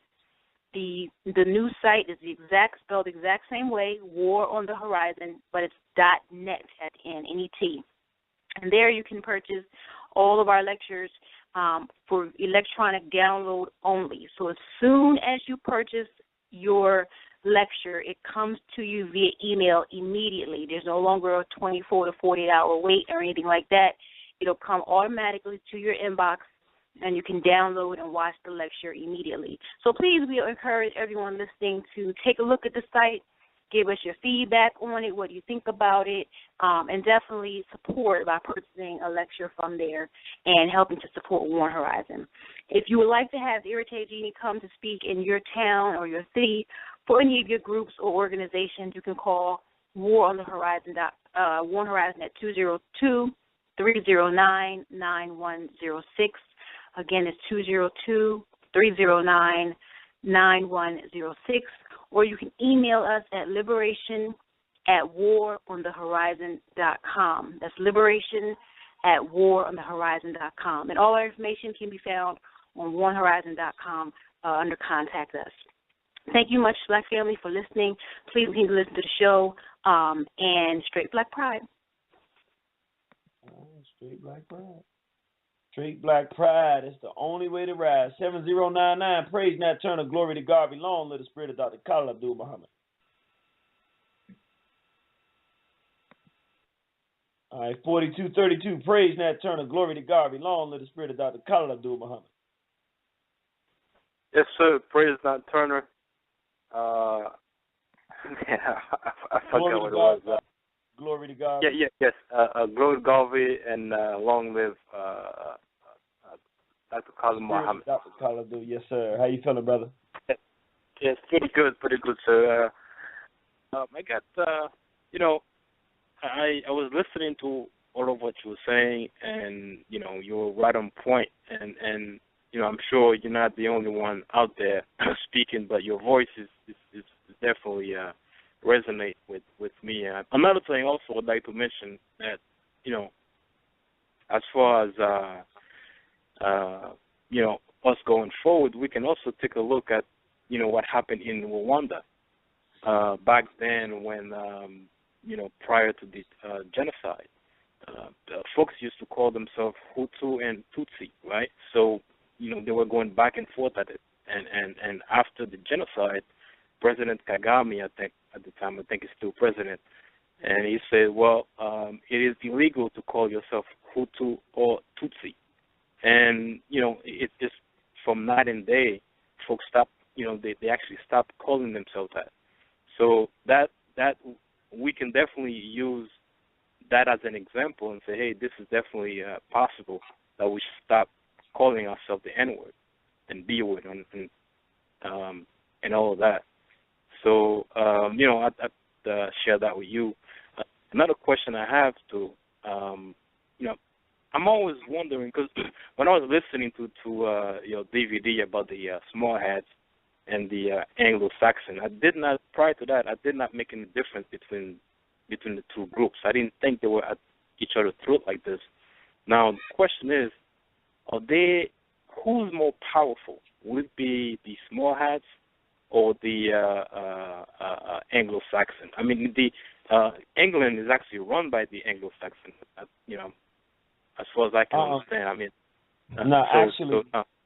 actually, everything is run by the small hats. However, there are Anglo-Saxons with power.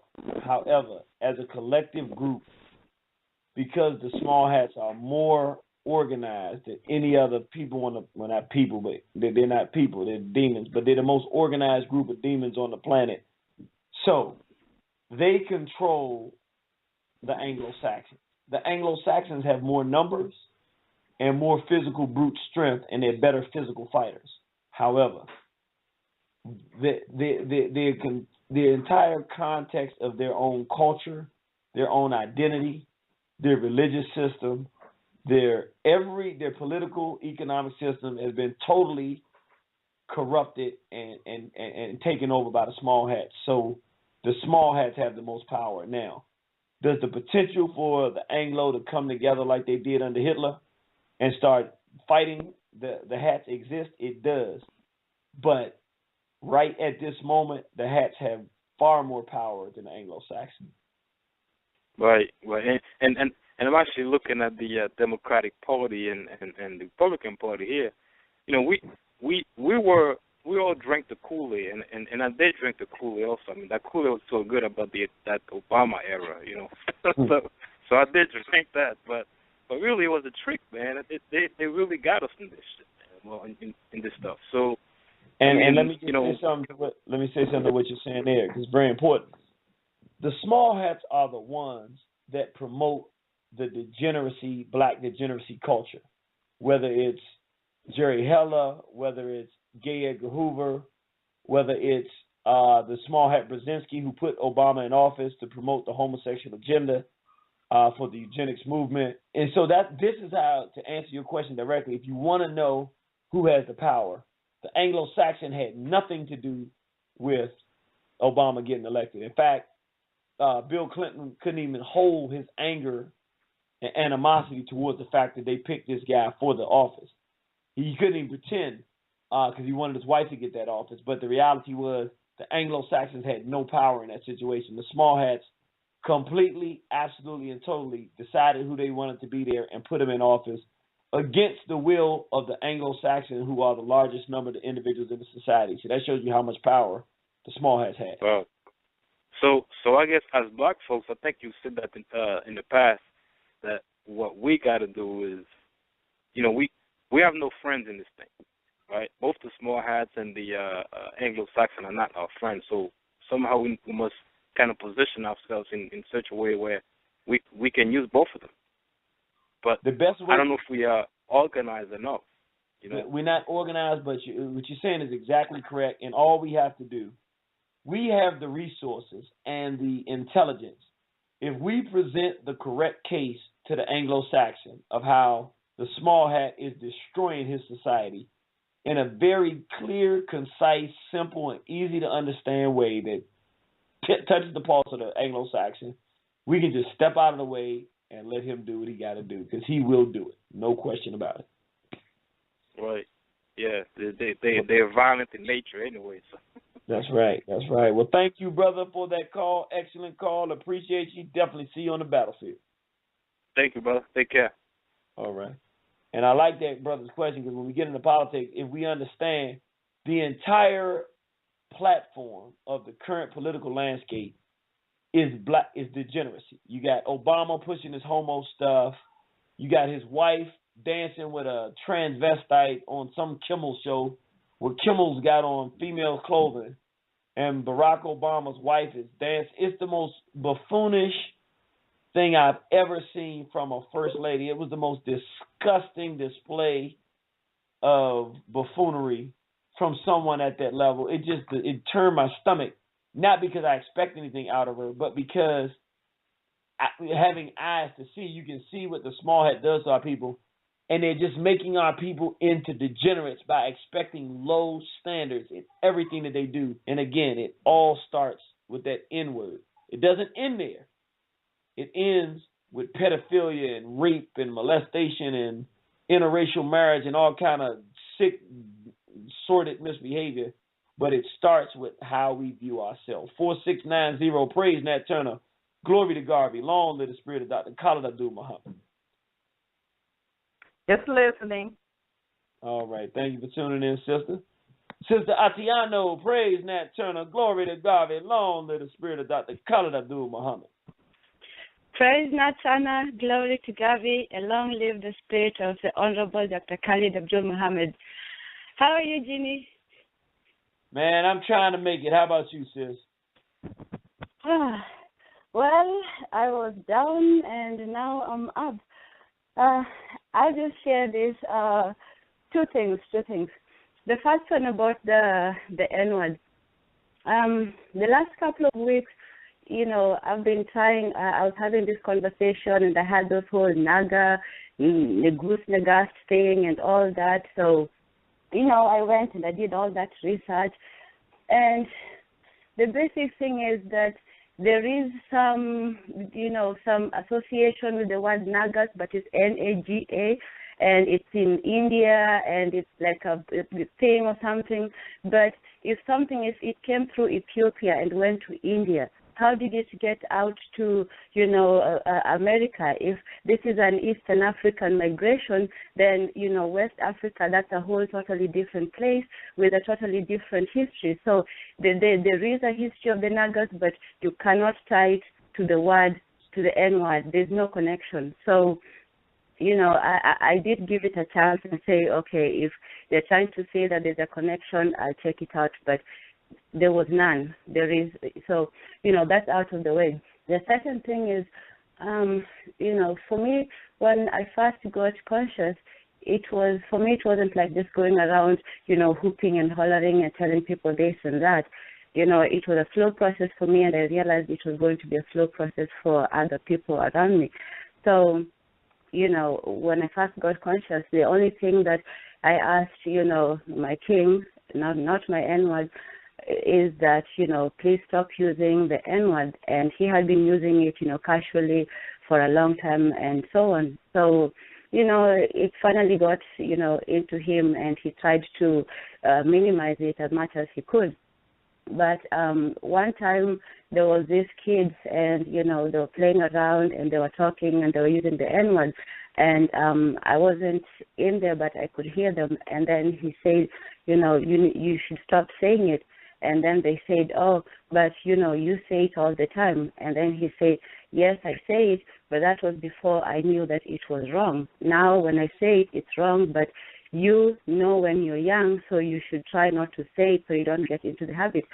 Anyway, we can't change people overnight. We can't make people, throw off the burden of slavery and all that. But there is some small things that we can all try to do so that we don't exacerbate the problem. And especially with the children, people in, 30s, 40s, whatever, it's a habit, so it's hard to break. But don't start it in the little children. If you can have a child not say it at all, why wouldn't you? Would you rather a child going off and saying all these words, or would you rather a child not know the words? It doesn't add anything to their vocabulary.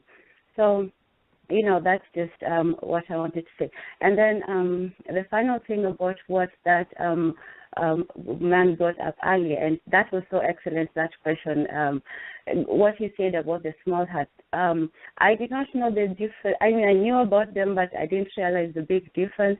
But the reason why so much of what you said, I knew it was true. I wasn't trying to get conscious when I did. And I'm sort of like the very opposite of the person who was supposed to be conscious, because I was all into, white stuff, white music and all that, old Western things. But I had read a lot of Nietzsche. And Nietzsche is one of the few philosophers who really talked about the Jewish problem. He talked about how the Jews were eroding German culture and how those are different. And so when I had, your first lecture about the small hats, I know it's not obviously, barbaric of me to say I knew you were right because, a German guy said it, but it was a tie-in, like, yes, there is a faction in the white Anglo-Saxons and the small hats, and there is a difference that is real and we can exploit. So, sorry for taking too much time, but Abibi Fahodi, thank you for all the good work that you're doing in Uganda and in Africa. For me, the one thing that when all this was going on, and I apologize for the cowardice of people like me who didn't get up there in Facebook and defend you. I hope you know that we supported you with everything. My only thing for my silence is I wanted to get in, but it's just, the two of you are such, powerful, great men that people like us, I think, should be quiet. I thought it was something that the Council of Elders, or people who had more experience, with something like that should deal with. I'm sorry. I got to cut it in. The two of us are not powerful. Oh, sorry. Okay, I'm before No. You can stay right where you are. I don't want you to go nowhere. Okay. The two of us are not. There ain't no two of us. That guy is not anywhere in the realm of what I do. There ain't no two of us, and we ain't like even similar people. I actually care what I give to black people. Actually care to do the best I can. I ain't perfect. And believe me, I got a bad temper, and I try to work on it. I don't do half the stuff I'm supposed to do or feel like doing. But we are not two people to say in the same breath like we're similar. And I wasn't looking for – I didn't put that out there for that reason. I put that thing out there in public because when you allow someone to go in public and start disrespecting housewives who are in this movement, if you don't publicly – end it in a very definitive way so that everybody sees that it ends. And then if you don't follow it up with some headbanging, then people will start taking that, and the next step is that they will start disrespecting all the women in the movement. Then the next they'll start disrespecting children. Then after they start disrespecting children, then they'll start coming up publicly and disrespecting women in face-to-face. So you got to have some standards and stop something. We don't have that in this movement. We didn't. I wasn't asking people to go up and say nothing on that. I'm saying I put that out there so people can see, okay, this behavior won't be tolerated. Pay attention. You'll see. It won't be tolerated. It ain't about my woman. It's about no women, and nobody can come and start talking about you negative because you have an opinion. They might just have to agree with her. I'm sorry to interrupt. Then my real reason for it is just cowardice. I mean, sometimes I think that I have a very thick skin, but on Facebook especially the people of his followers, I wasn't talking about him being a powerful man, but if somebody says something... Stop. I just gave you the answer. I don't really want to hear all that. I just said I wasn't asking for nobody to say nothing. The people that are supposed to do something and say something, they knew who they were. I wasn't asking for y'all to do nothing. I just wanted everybody out there to see this can't be done. You weren't supposed to do nothing. You didn't do nothing wrong. So I don't really want to talk about that. I didn't ask somebody to do nothing. But everybody out there is supposed to see. You got to see. If it's done in public, then you got to see in public. You don't disrespect the black women in this movement. We got to have some rules. It's degenerate behavior. And if you get real men who are real warriors in it and you start doing that, then people are going to start getting killed, which starts making you wonder, who do you work for? Everybody knows you don't talk about people's women. I know that. I don't even like certain people, but I wouldn't say nothing about their women. Because I know what that's going to do to a real man. You already know what's the results of that going to be. It don't matter who the women are. It can be their cousins. You don't talk about people's women. That's from the street. That's in the business.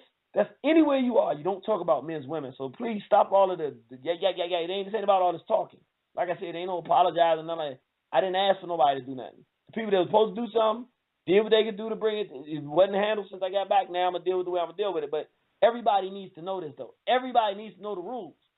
Everybody needs to know that there are rules, because there ain't no rules right now. The rules are, don't disrespect women that ain't on the battlefield. Now, if you disagree with women that's on the battlefield, you got a right to do that. Sisters, if you get on the battlefield, people got a right to challenge you. They still shouldn't be disrespectful, but they can challenge you. And sometimes it might not be exactly the way it's supposed to be, but we got to start creating rules. And this is a rule that was never had to be said before, because nobody was stupid enough and disrespectful enough to African people to come out and start disrespecting women that ain't even said nothing. Nobody would do that. You got to be sniffing coke to do that. You got to be a dopehead or a jackass to do that, because you're unleashing the kind of anger and hatred in people that don't want to fight with nobody black. You cannot do it. It ain't no long-ass damn conversation. You can't do it. You can't do it. You can't talk about my daughter. I'm going to kill somebody. You talk about my daughter. I'm a man. Don't talk about my daughter. It's not even a debate. It's a woman. It's a female. God damn, are there any men out there? This shit is not that fucking hard. Please stop. Everybody, just stop for a second. It's not that goddamn hard. You just don't disrespect people's women and children. Excuse my language. You just don't do it. It's not that hard. When you do that, you know what men are going to do. It's that difficult. You don't do that. I don't do it. Listen, no matter how much I dislike you, dude, a lot of y'all are Negroes. I don't like y'all, but I still respect the process. So I disagree with you respectfully. Even if we have a little tension, I ain't never going to say nothing about your mother or your wife or your daughter. I ain't going there, or none of the women that support me. Now, if I'm sitting in a room and ain't nobody around, I say, man, you see them sisters out there screaming on me, acting like da-da-da. But I'm not going to ever publicly come out and defile no black woman, no matter how. Now, when I talk about Nicki Minaj out there acting like a rancid whore, she is acting like a rancid whore. But still, I'm not calling her bees, I'm not doing that. I mean, it's a certain way you do this. And I'm doing it because of the behavior she's doing in public.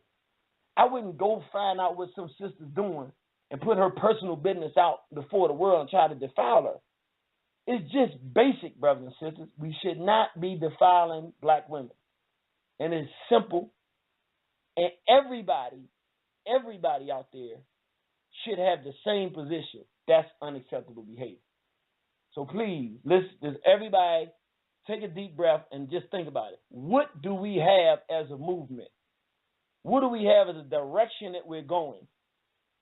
If we're going to allow people that's in the movement now to say that they're supposed to be helping black people, if you're going to say that if they have the license to tell people that it's cool to sniff coke, I want y'all to really think about what we're doing here. Are we supposed to look Garvey in the face and say, yeah, we know that the dude is telling people it's cool to sniff coke? Well, what do we tell Garvey? That that's what your red, black, and green has been reduced to? Running around saying Dr. Yosef Ben Yakin's name, talking about it's cool to sniff coke. Calling people's wives bed wenches. When Doc Ben said the black woman is God. He said heaven is between the legs of a black woman. Now, don't so go on and say, ain't that degenerate, irritated? No, we talking about the goddess Newt. You got to go down to Denver. See, I've been to Denver. You got to go on your Kemet Who Know Thyself tour. Go on down there to Denver. Go ahead, it's www.kemetnu.com. Go with the master teacher and the queen. Go on over there with the sister and see the temple of Denver. When you go to the top and you see the goddess Newt in the universe being born out of her womb, you be like, what am I looking at? You're looking at the goddess birthing the life of the universe the same way our mother births us. So we talking about the goddess principle. You can't turn around and then defile that with a bunch of degeneracy and vulgarity. You can't be rocking those people's names and being out here defiling everything that they stood for. If I say praise Nat Turner, glory to Garvey, and long live the spirit of Dr. Khalid Abdul Muhammad, you should be able to look at something irritated Jeannie's doing and saying, that brother sound like he's trying to do something in the spirit of Garvey. There should be something that I'm doing that you should be able to say, I can see where that could be Garvey. There should be something where you say, okay, that brother says praise Nat Turner. He's doing something that emulates and is similar to that of Nat Turner. It's similar to Nat Turner.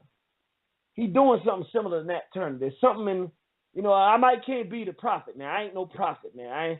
I ain't out here bodying these crackers and piling them up in nice stacks for y'all to see and smile at and say, man, I love Jeannie. I mean, I would like to brag about stacks of cracks that's piled up nice and high and nice and oiled up with the flames and all that stuff, but I'm not Nat Turner. No, I'm not.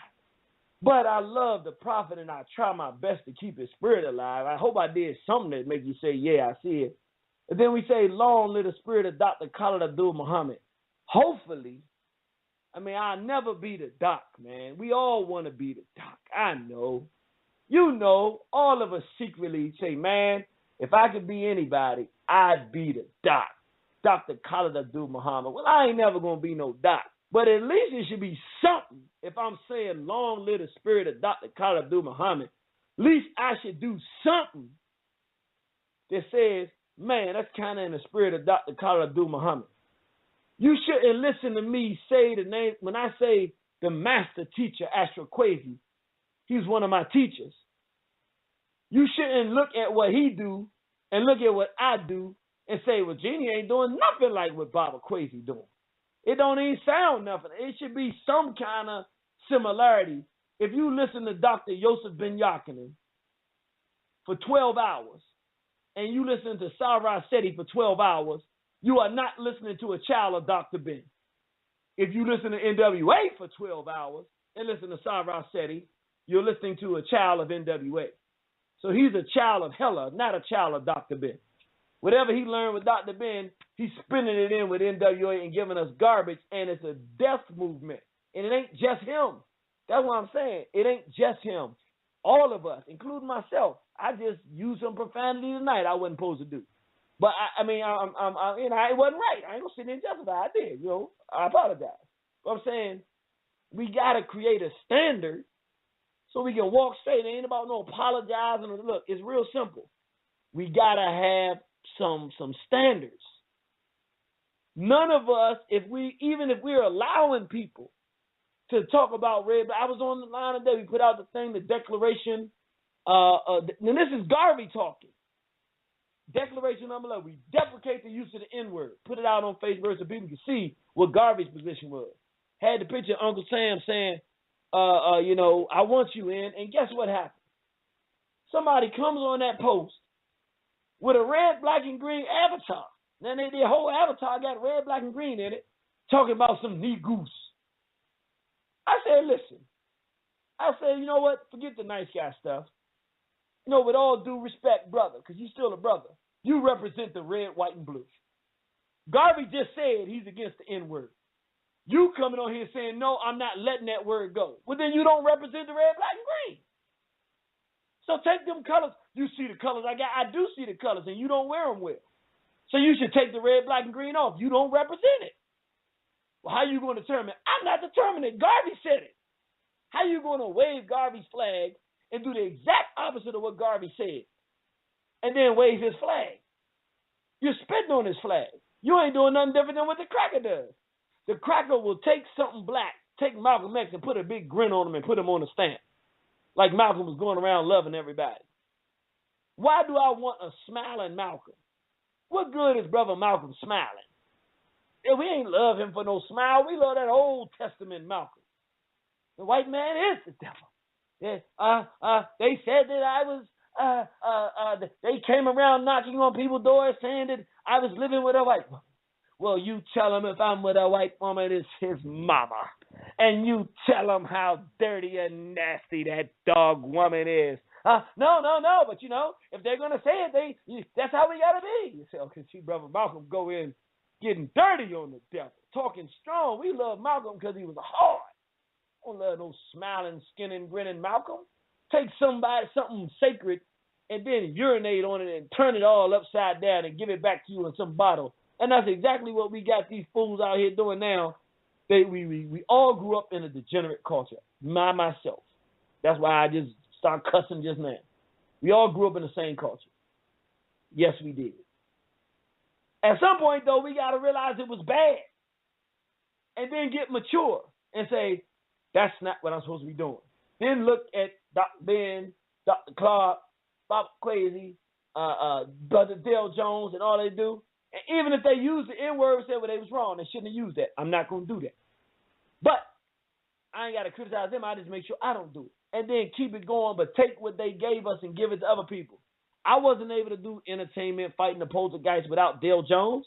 There was no entertainment fighting the poltergeist without Dale Jones, without Tony Martin, without the secret relationship between blacks and Jews and the Nation of Islam. Without Nation of Islam, I couldn't have done that. So what you see on the end of it, when I say the books and the resources, what I say, Dale Jones, Culture Bandits 1 and 2, in the Black Holocaust, the secret relationship between blacks and Jews. I put it out there, Tony Martin, the Jewish Onslaught, so you can know I didn't come up with all this myself. I put it together, but you can go here and get these resources yourself and get more information.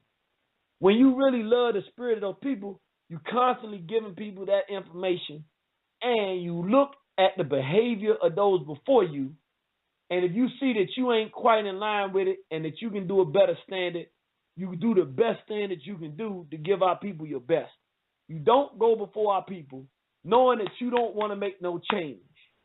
Taking the information you got, now that you're smarter than our people, and using it as leverage to make them worship you and not make them better. No.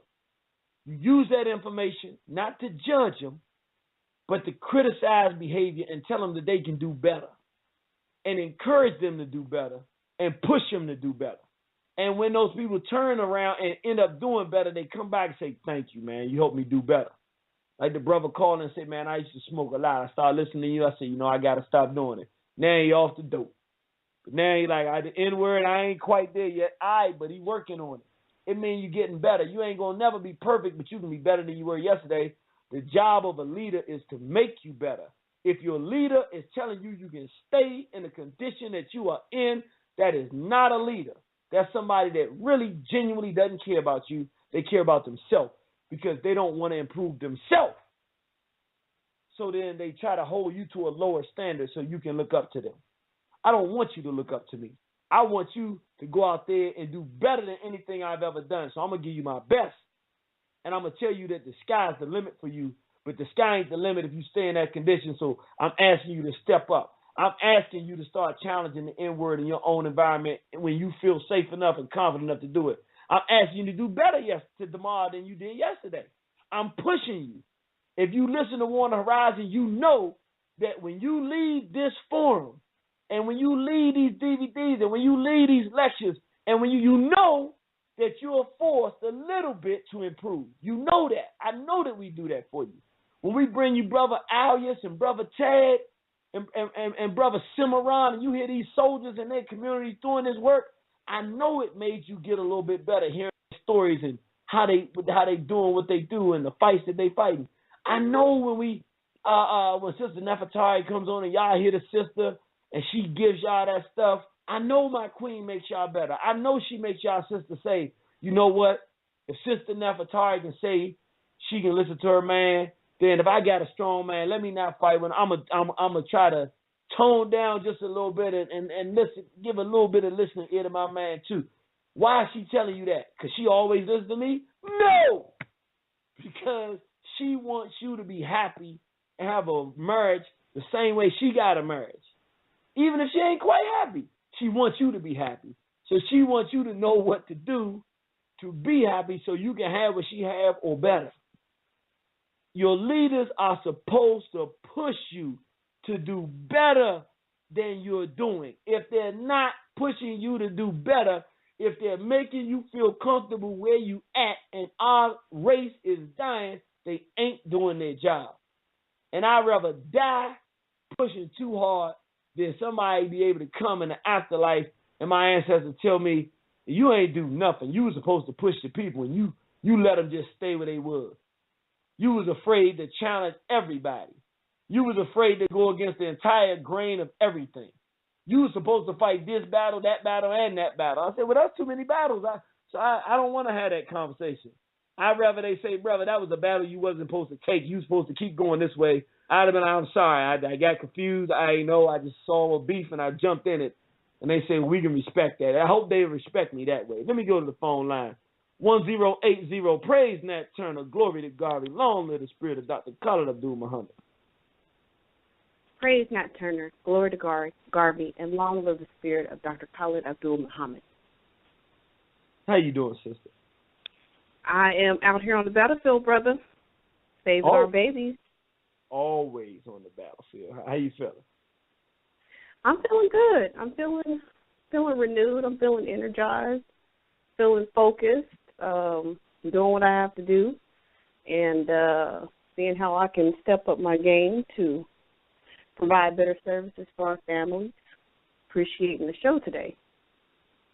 I know you are, because, see, you the one to be trying to sneakily jump me into some stuff that I need to be into, and you see I'm getting pulled in anyway. I caught you down there in Dallas. I caught you trying to get Jeannie to step in there and say some things. I tried my best to focus on straight black pride and ignore the degeneracy, but it dawned on me that if we don't start holding standards, I caught it. Right. Yeah. Well, I'll tell you this, brother. You know, I'm in the midst of a lot of stuff, and you know, I kind of bob in and out and do what I can do, because it's kind of like your drunk uncle, or your crazy cousin that wows out, but it's like still your family. You still end up seeing them at the family reunion. You still speak to them. You know what I'm saying? And that's kind of how I see it. Like, I still got love because it's like family, but at the same time, it's so many different things that we could be getting better at. And the argument that I hear is that, oh, well, if you have something to say as far as challenging one another to get better, self-development, really doing the knowledge. You know, a lot of people have very extensive libraries and DVDs and books and stuff, and will not apply any of that knowledge to their life. It's just for debate purposes. But to actually take that knowledge and implement it in your life. If you read Dr. Sabi's book, Dr. Africa book, okay, your refrigerator should reflect a little bit of that. You know, if you're reading a biography of Malcolm X, your life should reflect some of that. So really doing the knowledge, we should always be striving to do better. But what I see is that we're just going to have to do what we do. As far as a clean movement with no degeneracy, upright, mature, safe space for families, family building, and all of that, because some of these folks are very committed to degeneracy. And no matter how eloquent the arguments that you present to them to clean themselves up, they are not into it. They don't want that, and they're not listening. They're not hearing it. So for those who are coming out of mainstream foolishness, they should have some place to go that is clean. So we have to go harder and be more organized and have more services, more educational opportunities and businesses and things of that nature so that our people have somewhere to go. You feel me? I do. Here's the dilemma. I agree with you 100%. There's only one part of it that I can't shake. In the N.W.A. era, I've already seen this play itself out. When you try to build something like Public Enemy was doing that's positive, and you peacefully allow the degeneracy to peacefully coexist under the same umbrella, the enemy ties himself to the degeneracy and finances it and makes it knock you off. It is what it is. It would be. I have to agree with that. You know, it's like the Pan-African, the real true African committed person loves black people so much, even when people are doing wrong, we want to say, you stay over there, let me do it my way and do it. This is the problem. If I didn't have this precedent, I would matter of fact, I would, honest to God, I go to sleep, get sleepless nights sometimes. I can't even stay. Sometimes I'm laying down, my wife probably think I'm just sleeping. I'm not. I'm trying to turn through this because I want to just ignore the stuff. But the problem is I've already seen the battlefield. I know what happens when you ignore it. The enemy attaches himself to it and he uses it to crush you. And there ain't nothing you can do about that. You have to fight it. If you don't fight it and crush it, it'll crush you. It's not something that can peacefully coexist. I'd like it if it could, because then I can ignore it and we can outgrow it, but it doesn't work that way. It just doesn't. The enemy's going to use you to fight you. And if he got a degeneracy movement, he always uses the degeneracy movement to go and destroy legitimate movements. With the Panthers, got dope in there, white females, and they destroyed the Panthers. With the Garvey movement, he got the race traders, the fags, went in there and destroyed it. It's invariable. So I agree with you. We got to build and have an alternative. But the enemy's going to come and fund the degeneracy. Now what do? When they use the degeneracy and they fund the degeneracy, they already seeing it. This summer, they coming out with straight out of Compton. We got to understand why they're doing that now. Because they see this conscious movement coming. They killed the conscious movement with straight out of Compton yesterday. So they're doing the same thing again in the modern context. And what are we going to do? Ignore it? Can't. We already seen what it does. But I really want to hear your opinion because I value your opinion. You always come up with it. How do we do this knowing that we can't ignore it? That's a good question. And maybe, because I'm a woman, I think that folks have had a different response as far as dismissive a little bit of the things that I have to say, as far as just basic decency, cleaning ourselves up. It's just a lot of things that the same thing happened to you. Like, whoa, I walked into situations where I thought it was like going to be a RBG or like some positive African, and I was totally blown away by like 40 ounces and, I was like, wow, I wasn't prepared for this. Wasn't prepared for this. So I don't know. I just try to do what I can do in the community. I try to carry myself in a certain way. So nobody can say, oh, well, Sister Fred, you just saying this, but I saw you at the club last week, twerking or something. Like, nobody can say that I don't work, and nobody can say that I don't actually do what I'm saying. So I try to just be an example. And I try to do a lot with the youth, with families, as far as how they can rear their children into decency and morals and all of that. But I definitely hear what you're saying. It's not the real thing. Like, when I see people doing some stuff like that, I'm like, I don't take them serious. Like, that's not like a real Pan-African. That's not like a real nationalist. They just own some, something else. I don't know what they own, but I don't pay attention to them. I'm just going to focus on this. A lot of the people that I really respect, a lot of people don't even know about them because they're so busy doing the work or, building stuff from scratch. They're not YouTube superstars. They're just like somewhere with some land building. And this is the thing. They're able to defend it, and that's what I respect.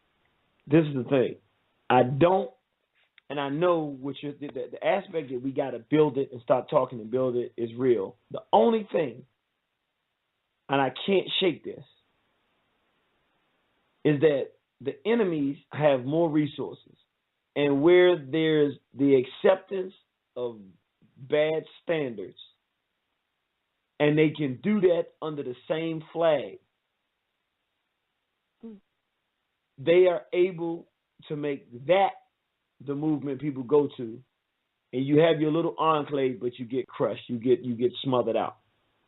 So now, we had Public Enemy, we had X-Clan and Brand Nubian. When was the last time we heard music that sounded like that? Yeah, we had it, and all that is great. But if you allow N.W.A. to peacefully coexist, it washes and waters all of that down, and everything dies, and all you have is degeneracy. And then you have a fag community with a bunch of dykes and faggots and pedophiles running around, and you wonder how it happened. And it's cute to say, well, we tried to do our thing, but we just couldn't sustain it because, we peacefully allowed evil to coexist. See, again, I'm not talking about the masses of our people.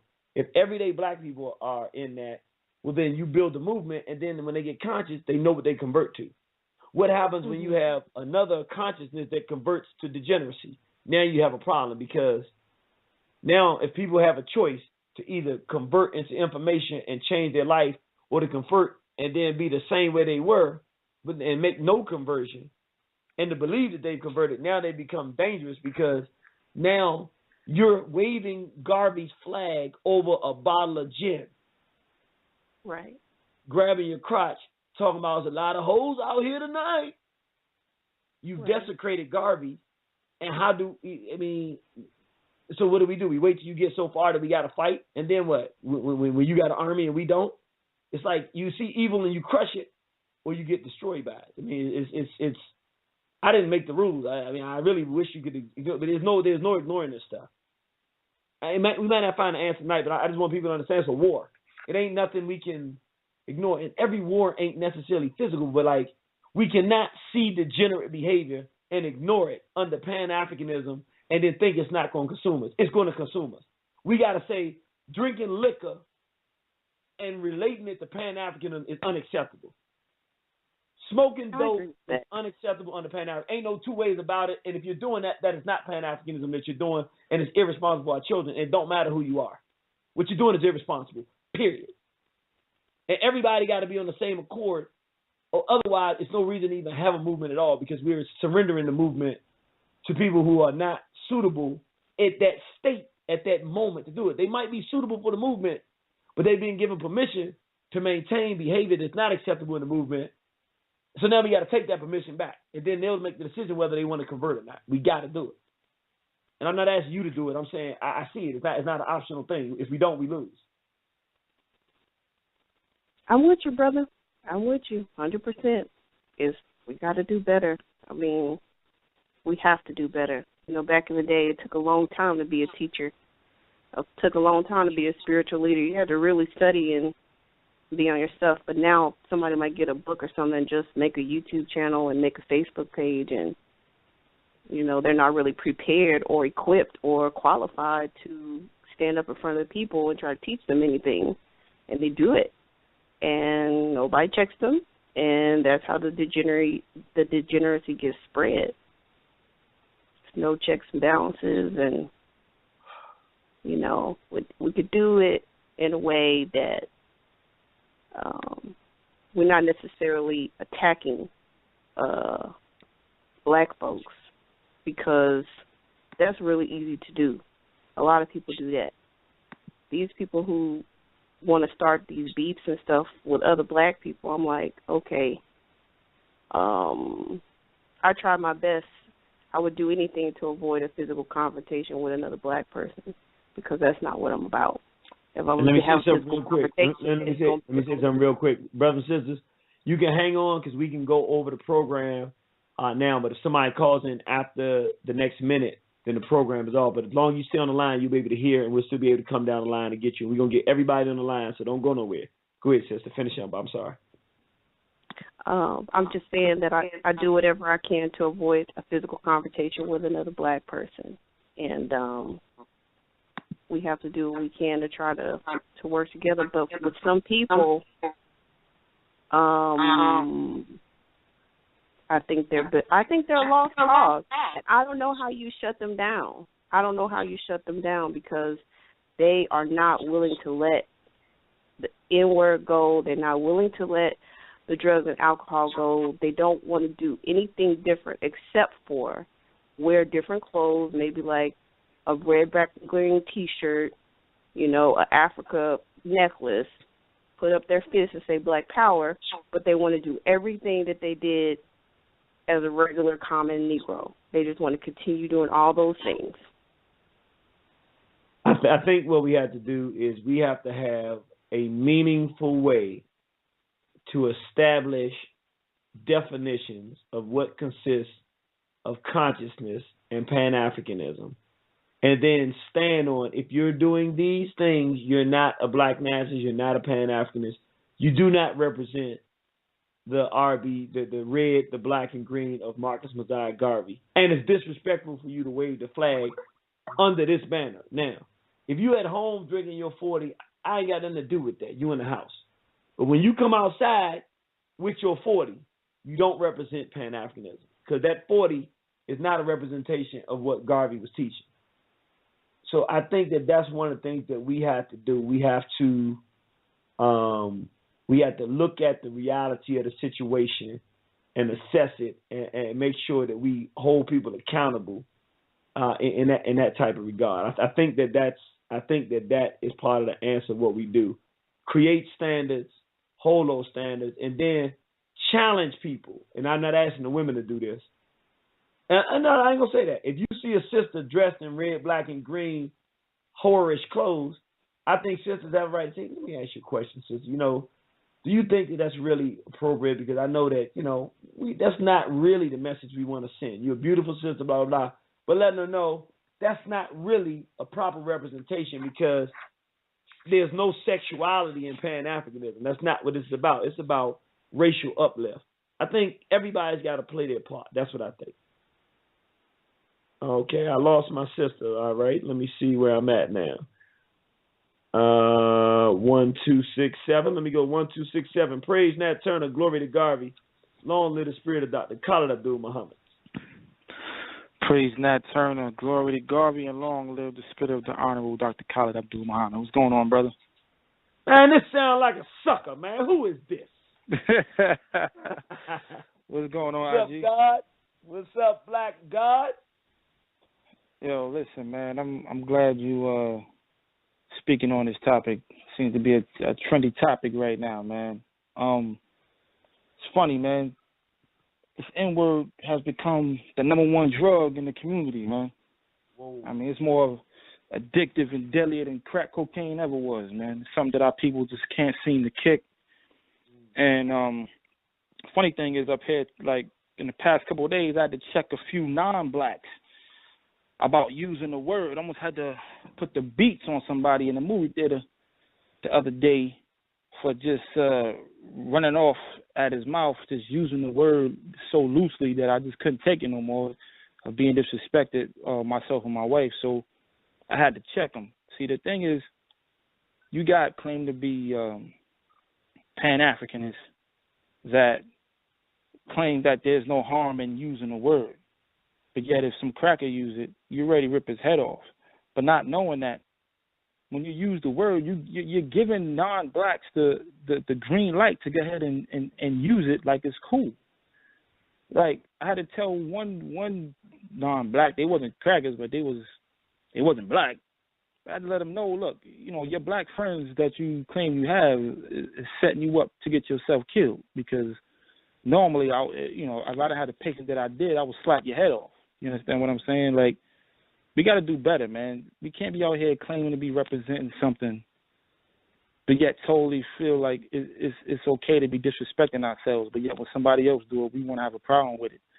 Like, we can't have it both ways. Either we're going to respect ourselves and make other people do it as well, or we're not going to respect ourselves and the world ain't going to respect us either. Here's the thing, bro. And I think if anybody knows me, you probably one of the top people that know me. Could you at least, I know nobody, I don't have nothing to prove to people, but could you at least verify the fact that I'd really be trying to duck and dodge getting into conflict about these different things, and I'm trying to focus on the stuff that we trying to put out there and build up? I mean, am I lying? Am I just a trouble starting dude, or do I really be trying to avoid dealing with like this chaotic madness going on in our community? Nah, man, you definitely always trying to avoid it, man. But the thing is, honestly, I think that was a mistake. You avoided it for too long, and now here we are, right back fighting the same fight, brother. I would say thanks a lot, but I don't know if your admission has helped me or hurt me now again, because it's like, because I will admit, back in 2009 when I came out and did Black Degeneracy versus Black Nationalism, I saw clear as day everything that we see here today. I can't sit here and lie and say I didn't see this coming. I'd be a liar.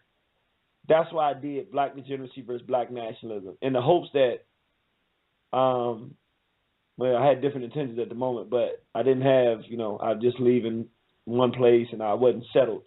But I was like, we can't let the degeneracy of the N.W.A. era take over in Pan-Africanism. I saw it happening. I saw it was going to happen. I was perfectly 100% clear that it was going to happen if I didn't do something. And I figured this lecture would at least give some groundwork for people to say it's not the right way to go. But that lecture didn't do a whole lot in the way of this. I think the most it probably did was people can look back and say, wow, this is what's happening. Brother Genie said in 2009, wow, Brother Genie, he can call him, but that really doesn't do anything to stop the problem. So at some point soon, we in a war. I mean, it's not just words. It's no way out of it. You can't be friends with people who are intentionally, with malice of forethought, promoting behavior that goes directly against everything that all of the ancestors we say we respect told us we're supposed to be doing. Am I correct? Yes, sir. Yes, sir, man. I mean, honestly, I feel like our people are totally strung out on this word, man. We need to have an N-word rehab or something. It's almost like when you got a drug addict in your family, somebody that's on crack, you love them, but you can't be around them. You can't have them around your babies. They're dangerous. Like I'm really to the point where I'm looking at this thing like it's a drug, man. Like our people are getting high off it. They're getting, like it's something that's keeping us attached to this word that we just can't seem to kick. We looking for reasons to justify using the word with the negus and all of this. Like it's almost like the same thing you hear from a drug addict. And you want me to? Nah, I operate better using this drug. I don't have a problem. You know what, bro? And I'm going to tell you what it is. I figured this out years ago. It's part of the reason I stopped it. What happens is, just like you know this, okay, you're a hip-hop artist. You know you're the baddest dude out there. I shouldn't be telling you that, go to your head, but you're a bad dude, man. But thank you, bro. You know that when you use profanity, it's one of the things Brother O told me, Brother N.W.A. Bad dude. I mean, probably one of the best albums ever made, Cypher Incomplete.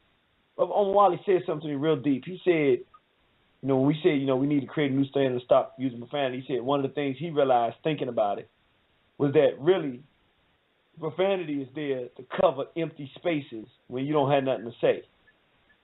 So you throw some curse words in there and anything like that, because otherwise everything you're saying has to be something that you have to say. You ain't got no fillers. You got to have something to say. And I thought about that, and years ago I realized something, and it was kind of along those lines. What I realized is that when you stop using the N-word, then you stop exercising hatred for black people and telling yourself that black people have no value. Then, when you see what's happening to black people, you realize that it's wrong and that you have to do something about it. And you realize that means that you have to fight these crackers. And you too goddamn scared, excuse my language, you're too afraid and unwilling to fight these devils that you can continue to justify not fighting them by constantly using that word, because it focuses energy back on hatred for our own people. So you can talk about what we not doing, and you can talk about the Uncle Toms, you can do, but you can stray away from any direct conflict with the European. You don't have to deal with them head on. You don't have to confront white supremacy. You have to confront nothing, because you're admitting that your people have no value, so that's why they're in the condition they're in. Once you remove that word, you no longer have that filibuster, that empty space to say that you're saying something and get off that feeling of strength. See, we don't have no power as black people in this world. We don't exercise power. So we take the cracker's word and it gives us power because of how much damage it does to black people. So that's the only thing that gives us power. We don't feel power when we say cracker because we don't use that word to do nothing. So we look for easy victories like the profanity and the music, so then you don't have to say nothing. Because otherwise, you have to really do something about the problems that exist, and we are too afraid to do it. That's why we're addicted to that. Yes, sir. Yes, sir. I will say this, man. You know, one, I want to thank you for always challenging me to be better, man, just as a person and as a black man in general. And you always gave a great example to follow. But I will say this, that I never really grasp the power of language and how you use it, and why it's important to not use certain language in the music. And both instances had to do directly with you. Once, when you first approached me about removing the N-word and the cuss words from out of my music. And then when we dropped the next CD, I remember there was a brother who came up to me it was at a lecture that when he was at that other organization. A brother came up to me and told me how much of an impact that my music had on his children, that he can play it for his children, and how his daughter wasn't doing too well in school and she had low self-esteem, and now she was proud of her dark complexion and proud to be black, and was doing a whole bunch of good things at school and everything based on what she was hearing in the music. Wow. And I thought that was powerful. Then another time, when we was actually in Uganda, and the Bible said, I was just talking, not really paying attention to what I was saying and who I was around as I was talking. Because well, you've been around me, brother. You know how loose I can be sometimes. And the Bible just said to me. He said, "You don't know any other words?" I'm like, "What do you mean?" He was like, "Every other word out your mouth is a cuss word." He was like, "People won't take you seriously doing this work if that's how you talk."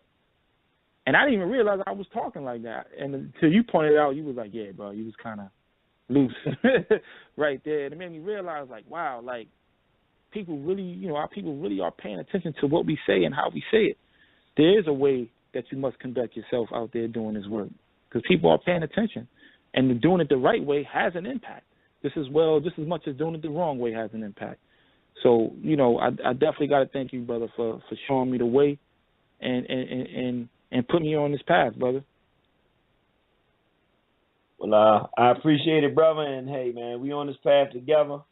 We're going to keep fighting this battle, man, and I'm glad I got you with me, man. I couldn't do it without you, brother. You already know, brother. BB4D. BB4D, straight black prize. Let's go to 0003. Praise Nat Turner. Glory to God. Long live the spirit of Dr. Khalid Abdul Muhammad. 9074. Praise Nat Turner. Glory to God. Long live the spirit of Dr. Khalid Abdul Muhammad. All right. 5983. Praise Nat Turner. Glory to God. Long live the spirit of Dr. Khalid Abdul Muhammad.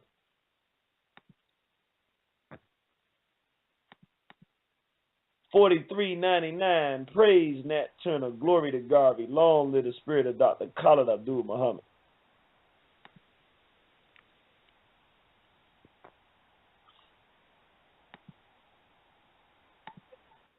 9314. Praise Nat Turner. Glory to God. Long live the spirit of Dr. Khalid Abdul Muhammad.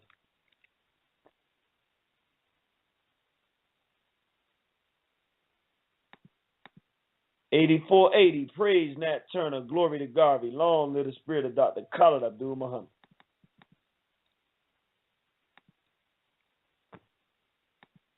1472. Praise Nat Turner. Glory to God. Long live the spirit of Dr. Khalid Abdul Muhammad. Praise Nat Turner. Glory to God. And long live the spirit of the most honorable Dr. Khalid Abdul Muhammad. Looks like I'm one of the last of the Mohegans, family. You went through 5-6 folks, and they all bowed out. So they ready for you to drop that knowledge, brother.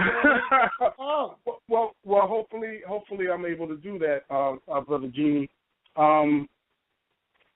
I'll be as succinct as possible, family. Just trying to absorb the last couple very, very direct, poignant conversations that you had, especially with the sister, and just things that in listening to everything, things continue to pop into my head, reference points when we talk about the degeneracy of our people, and especially in the language that we use, because it's the primary conveyance vehicle that we have to use in order to right this ship.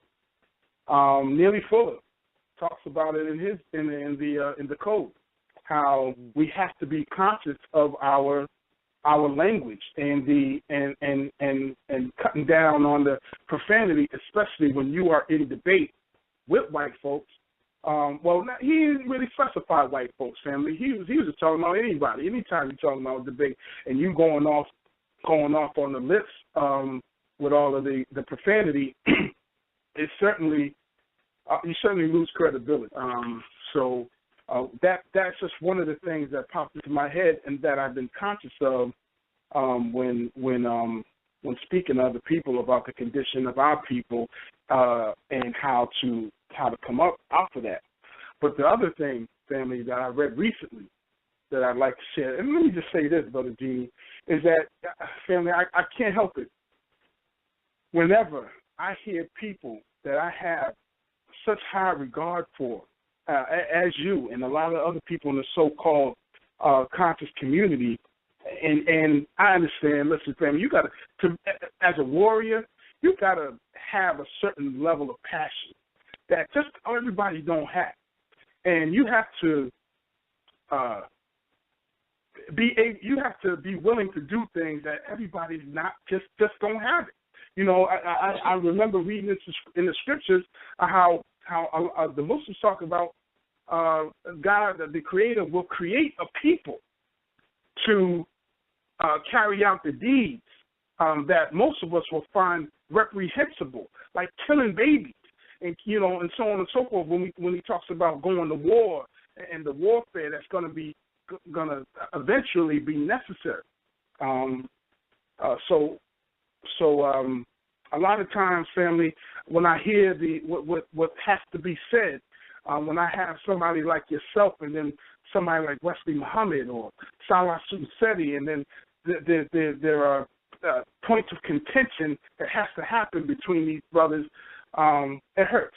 It hurts, but I got to steel up. I got to man up and then roll with who has the best plan for the most expeditious rectification of our people. But let me just really quickly share this, family. It says, and I know you know this material very well, Walimu Barudi's book, Homosexuality and the Feminization of African Males. He says, most people who are raised in the all-knowing European arrogance do not come to debate to have their minds changed or even be made into more critical thinkers.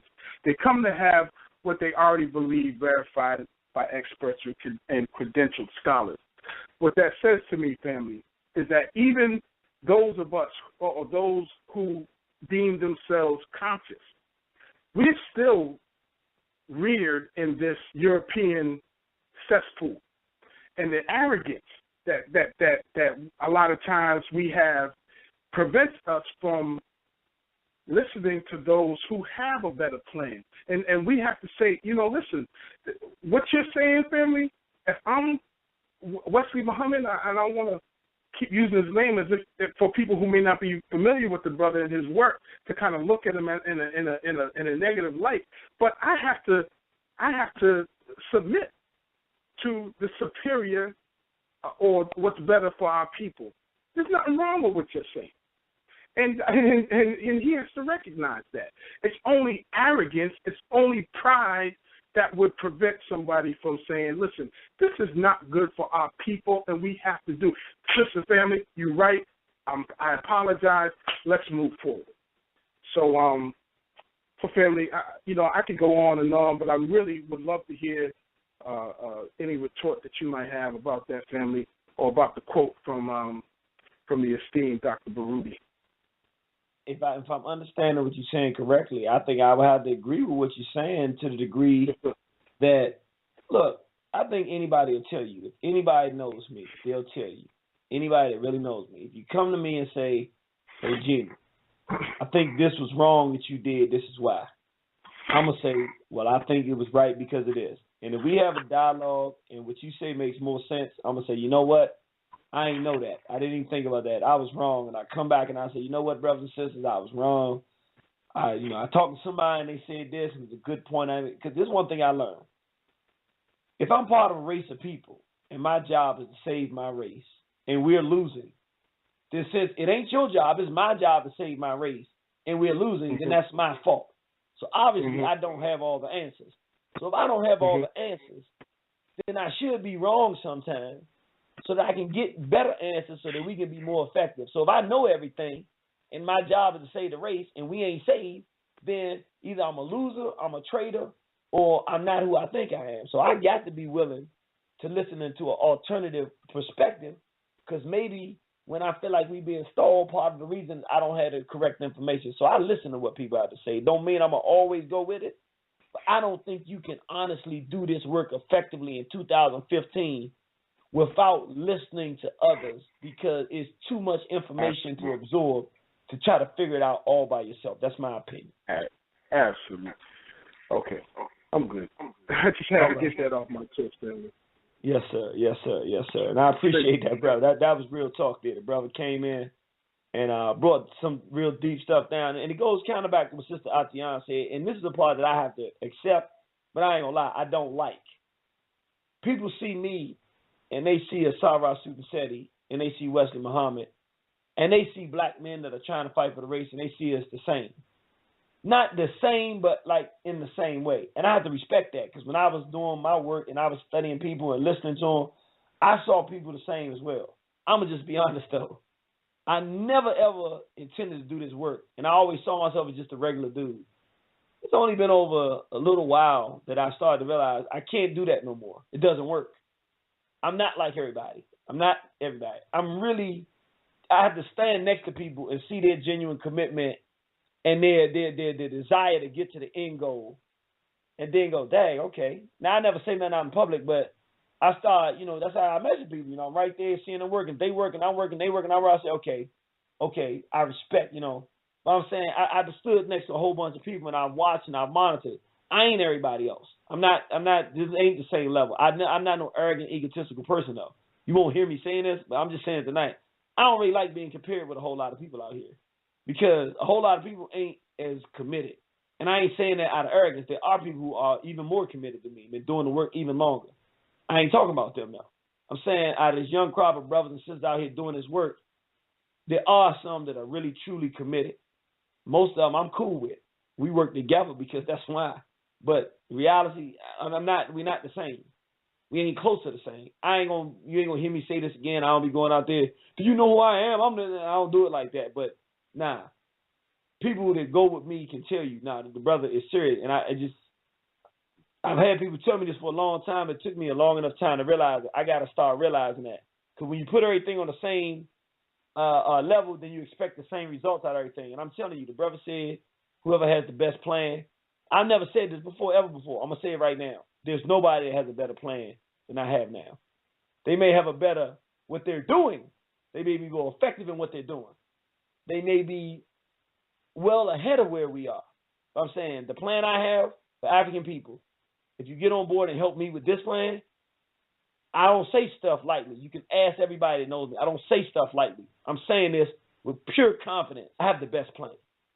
Not because it came from me, but because I've listened to all those people that the brother just mentioned. I listen to people I don't like and see if I get a piece of their plan that can work. I study people. I look at the real environment we're in. I'm on the ground in different places. I know what to do. I just need help. That's really my biggest issue. I need help. It's not what to do and how to get there. I need help. If more people would really jump and say, Jeannie, we'll help you. I'm putting the money on the table. Jeannie, we help you. I'm putting my feet on the ground. Jeannie, I got what you need on this. Jeannie, we got the logistics. Jeannie, we got the building. Y'all start helping me, trust me, it'll go up. It won't be keep talking. I really don't like this space that we're in now. It's a lot of talking. It's not enough building. The only reason is because I need help. I can't stop and build a school. I'd rather help the schools that already exist grow. I can help a school start, but I can't stay there and do the school because I got other stuff. I got a lot of stuff to do, but all these things that our people want to save and free our people, I'm telling you, I'm not saying out of ego. I've looked around. I've waited for others. I see I can help get these done. And the things I can't get done, I know people who can. I just need your help. 1472, praise Nat Turner, glory to God, long live the spirit of Dr. Khalid Abdul Muhammad. Praise Nat Turner and glory to God, long live the spirit of Dr. Khalid Muhammad. Jeannie, we spoke earlier, man. I'm just listening. I had to switch phones because the other phone was dying. No problem. Thanks for tuning in, brother. Glad you're still hanging in there with us. 8224, praise Nat Turner, glory to God, long live the spirit of Dr. Khalid Abdul Muhammad. Just listening. All right, thanks for tuning in, sister. 6439, praise Nat Turner, glory to God, long live the spirit of Dr. Khalid Abdul Muhammad.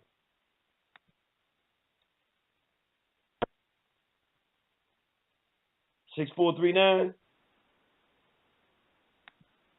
All right, well, we're going to our last call. 1387, praise Nat Turner, glory to Garvey, and long live the spirit of the one and only, living in the spirit of Amen. There's no God but He, Dr. Khalid Abdul Muhammad. All right, that was a West Side call. They just hanging on and listening. Well, brothers and sisters, before the end of this year, I feel it in my gut. We're gonna have to go to blows. I don't know with who, and I don't know where. I just know we're getting into another phase, and it's not going to be just us saying, "Hey, you doing this, we're gonna come punch you in the head." I'm not talking about immature stuff like that. I'm saying, as black people who are serious about this, the salvation of our people, and averting genocide in the 21st century, we got to set standards. And we're going to have to start getting bolder. I realize that the idea of selling the best ideas and getting our people to believe is one thing, but power is something that's seized. And we're not going to come to power because we have the best ideas, because we got too much stuff blocking just that. It's going to be because we have the best ideas and we fight the best. And we're willing to do more than other people are willing to do to get power. And I'm talking about the true hardcore Haitianists, Pan-Africanists, the ones that are interested in African survival and willing to commit to it on a very personal level, to take the responsibility to save the race. We can't wait for power. We got to seize it. We got to organize it and take it, and then hold it, and then crush anything, no matter what it looks like, that tries to take the power from us, and use that power to leverage power and dominion for our people. We're moving closer to a time where the talking is going to still continue, but it's going to be a different type of dialogue, because ain't going to be nobody to say nothing unless they don't agree with what we say. We got to stop looking for everybody to have an opinion. It's going to start changing. We got to change it. We got to start leaning in on people in this Pan-African community first, before we go out and deal with the rappers and the N-word. We got to start leaning on people. We got to start pushing people to the limit. We got to start standing up in forums and saying, hey, that's not acceptable. That's not good for our people. Why are you doing this? We got to do better than that. We got to start having the right arguments, the gusto, the charisma, the charm, and the heart to start stepping to folks and correcting behavior. Manhood requires it. I'm mostly talking to the men, but some of y'all sisters is strong too. I'd ask you more to stick with the sisters. I feel more comfortable with that. But speak up. Our voices got to be heard. And all of this Christian Pan-African love, we all got our parts. Ain't no damn all got our parts. It's got to start becoming our way or the highway. You're either going to do it within some context of some rules, or we're going to run you out. We're going to start clocking heads. We're going to start making you uncomfortable. We're going to start challenging you. We're going to start seeing you, not just talking, but coming face to face. Here I am. I told you that's got to stop. Now let's stop it. We got to start just monstering up. And to the point that the brother said, I've been kind of always trying to avoid this black on black stuff. But in our ancient story, Haru had to go to war with Set. This is how it works. Then he restored the kingdom of balance. It is what it is. Well, maybe in order to fight these crackers, we're going to have to crack the heads of the Negroes that's in the way first. I mean, it is what it is.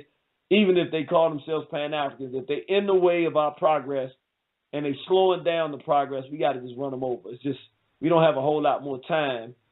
And this beggars we trying to be friends, and can you hear what I got to say? And it ain't working. Nobody's listening. They're just holding up progress. We got to start becoming bulls and take this thing. Take it, own it, run it, and push things in the direction we want them to go. So I hope I left something on your mind tonight. I hope I left you with a new energy to be upright and to know that Amen is with you. The Goddess Aset is with you. Dr. Khalid Abdul Muhammad is with you. Brother Garvey, he's in the whirlwind. He's with you. Nat Turner is with you. He can go out there with 4 men and go directly at the heart of slavery by getting the bodies. Then we can go and tell our people to stop using the word that disrespects them, and then stop the filthy behavior associated with it. Stop bringing homosexuals around to my house. Stop bringing degenerates around to my house if they want to act a certain way in front of children. stop allowing profanity and foolishness in front of children and women in the name of Pan-Africanism. Smoke your weed when you go home if you got to smoke the weed. Drink your liquor when you go home if you got to drink your liquor. Can't tell you what to do, but we can tell you what to do as an example of what we represent. And we got to start telling people what to do and what they can't do. And we got to also live by certain rules. Otherwise, we have nothing. Where there's no law, there's nothing. With that said, brothers and sisters, oh, man, I love y'all so much. I don't even know how to call this kind of love. I guess I'm going to call it liberation train love. With that said, I know you say some harsh things. I apologize for the profanity. I lost it a little bit. I ain't never supposed to lose it. You got to, chalk that one up to me, not being my best, but I do the best I can when I can. So I apologize, but I ain't going to stop doing what I'm doing. Sometimes you hear stuff like that, but hey, we didn't come here to be your friends. We came here to save you. We love you. We'll see you on the battlefield. War on the horizon. You gotta love it.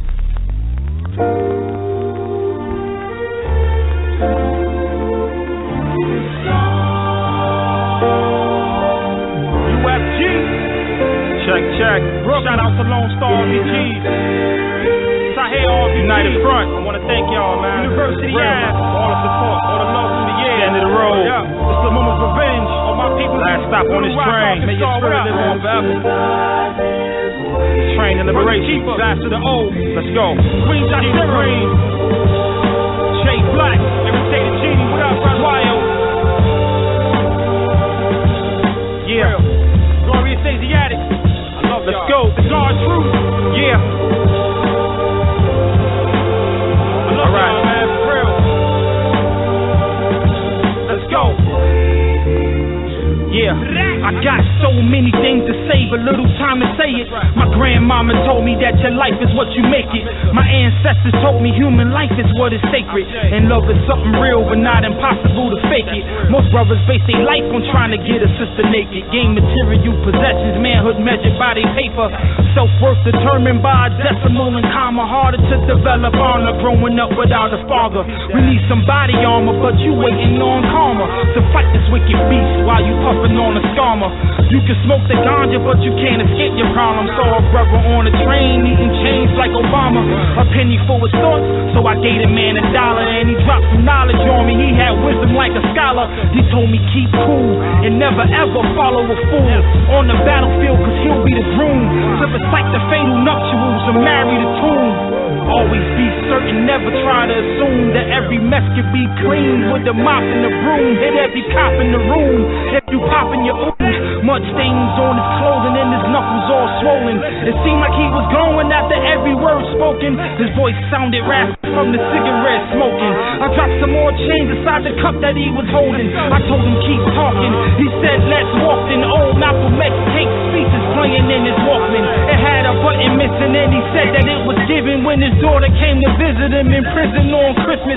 Some people kept their distance from the sins that he admitted, but they mingled with these dirty, filthy crackers. What's the difference? I asked him for his name, and his eyes showed pain like the child that's lost, searching for mommy in the rain. I'm the African they stolen, beaten, treated like a slave. I'm the African rebelling, slicing crackers with the blade. The one thrown overboard to drown amidst the waves. The one who sacrificed my life so someone else was saved. The one you keep forgetting, whose history's unwritten. I made a contribution, just hoping I made a difference. People call me Mumia, some call me Matulu, some call me Sundiata. Can't get this wisdom on YouTube. The brother who was lynched, cause some house Negro snitched. Beaten in cash, spray that body thrown inside a ditch. I'm the one who made the commitment, while others ride the fence. The one, and he stopped short, leaving me in suspense. He pulled out the mirror, asked me, what do you see? He said, brother, I am we, you a reflection of me. Lil' Mama's revenge.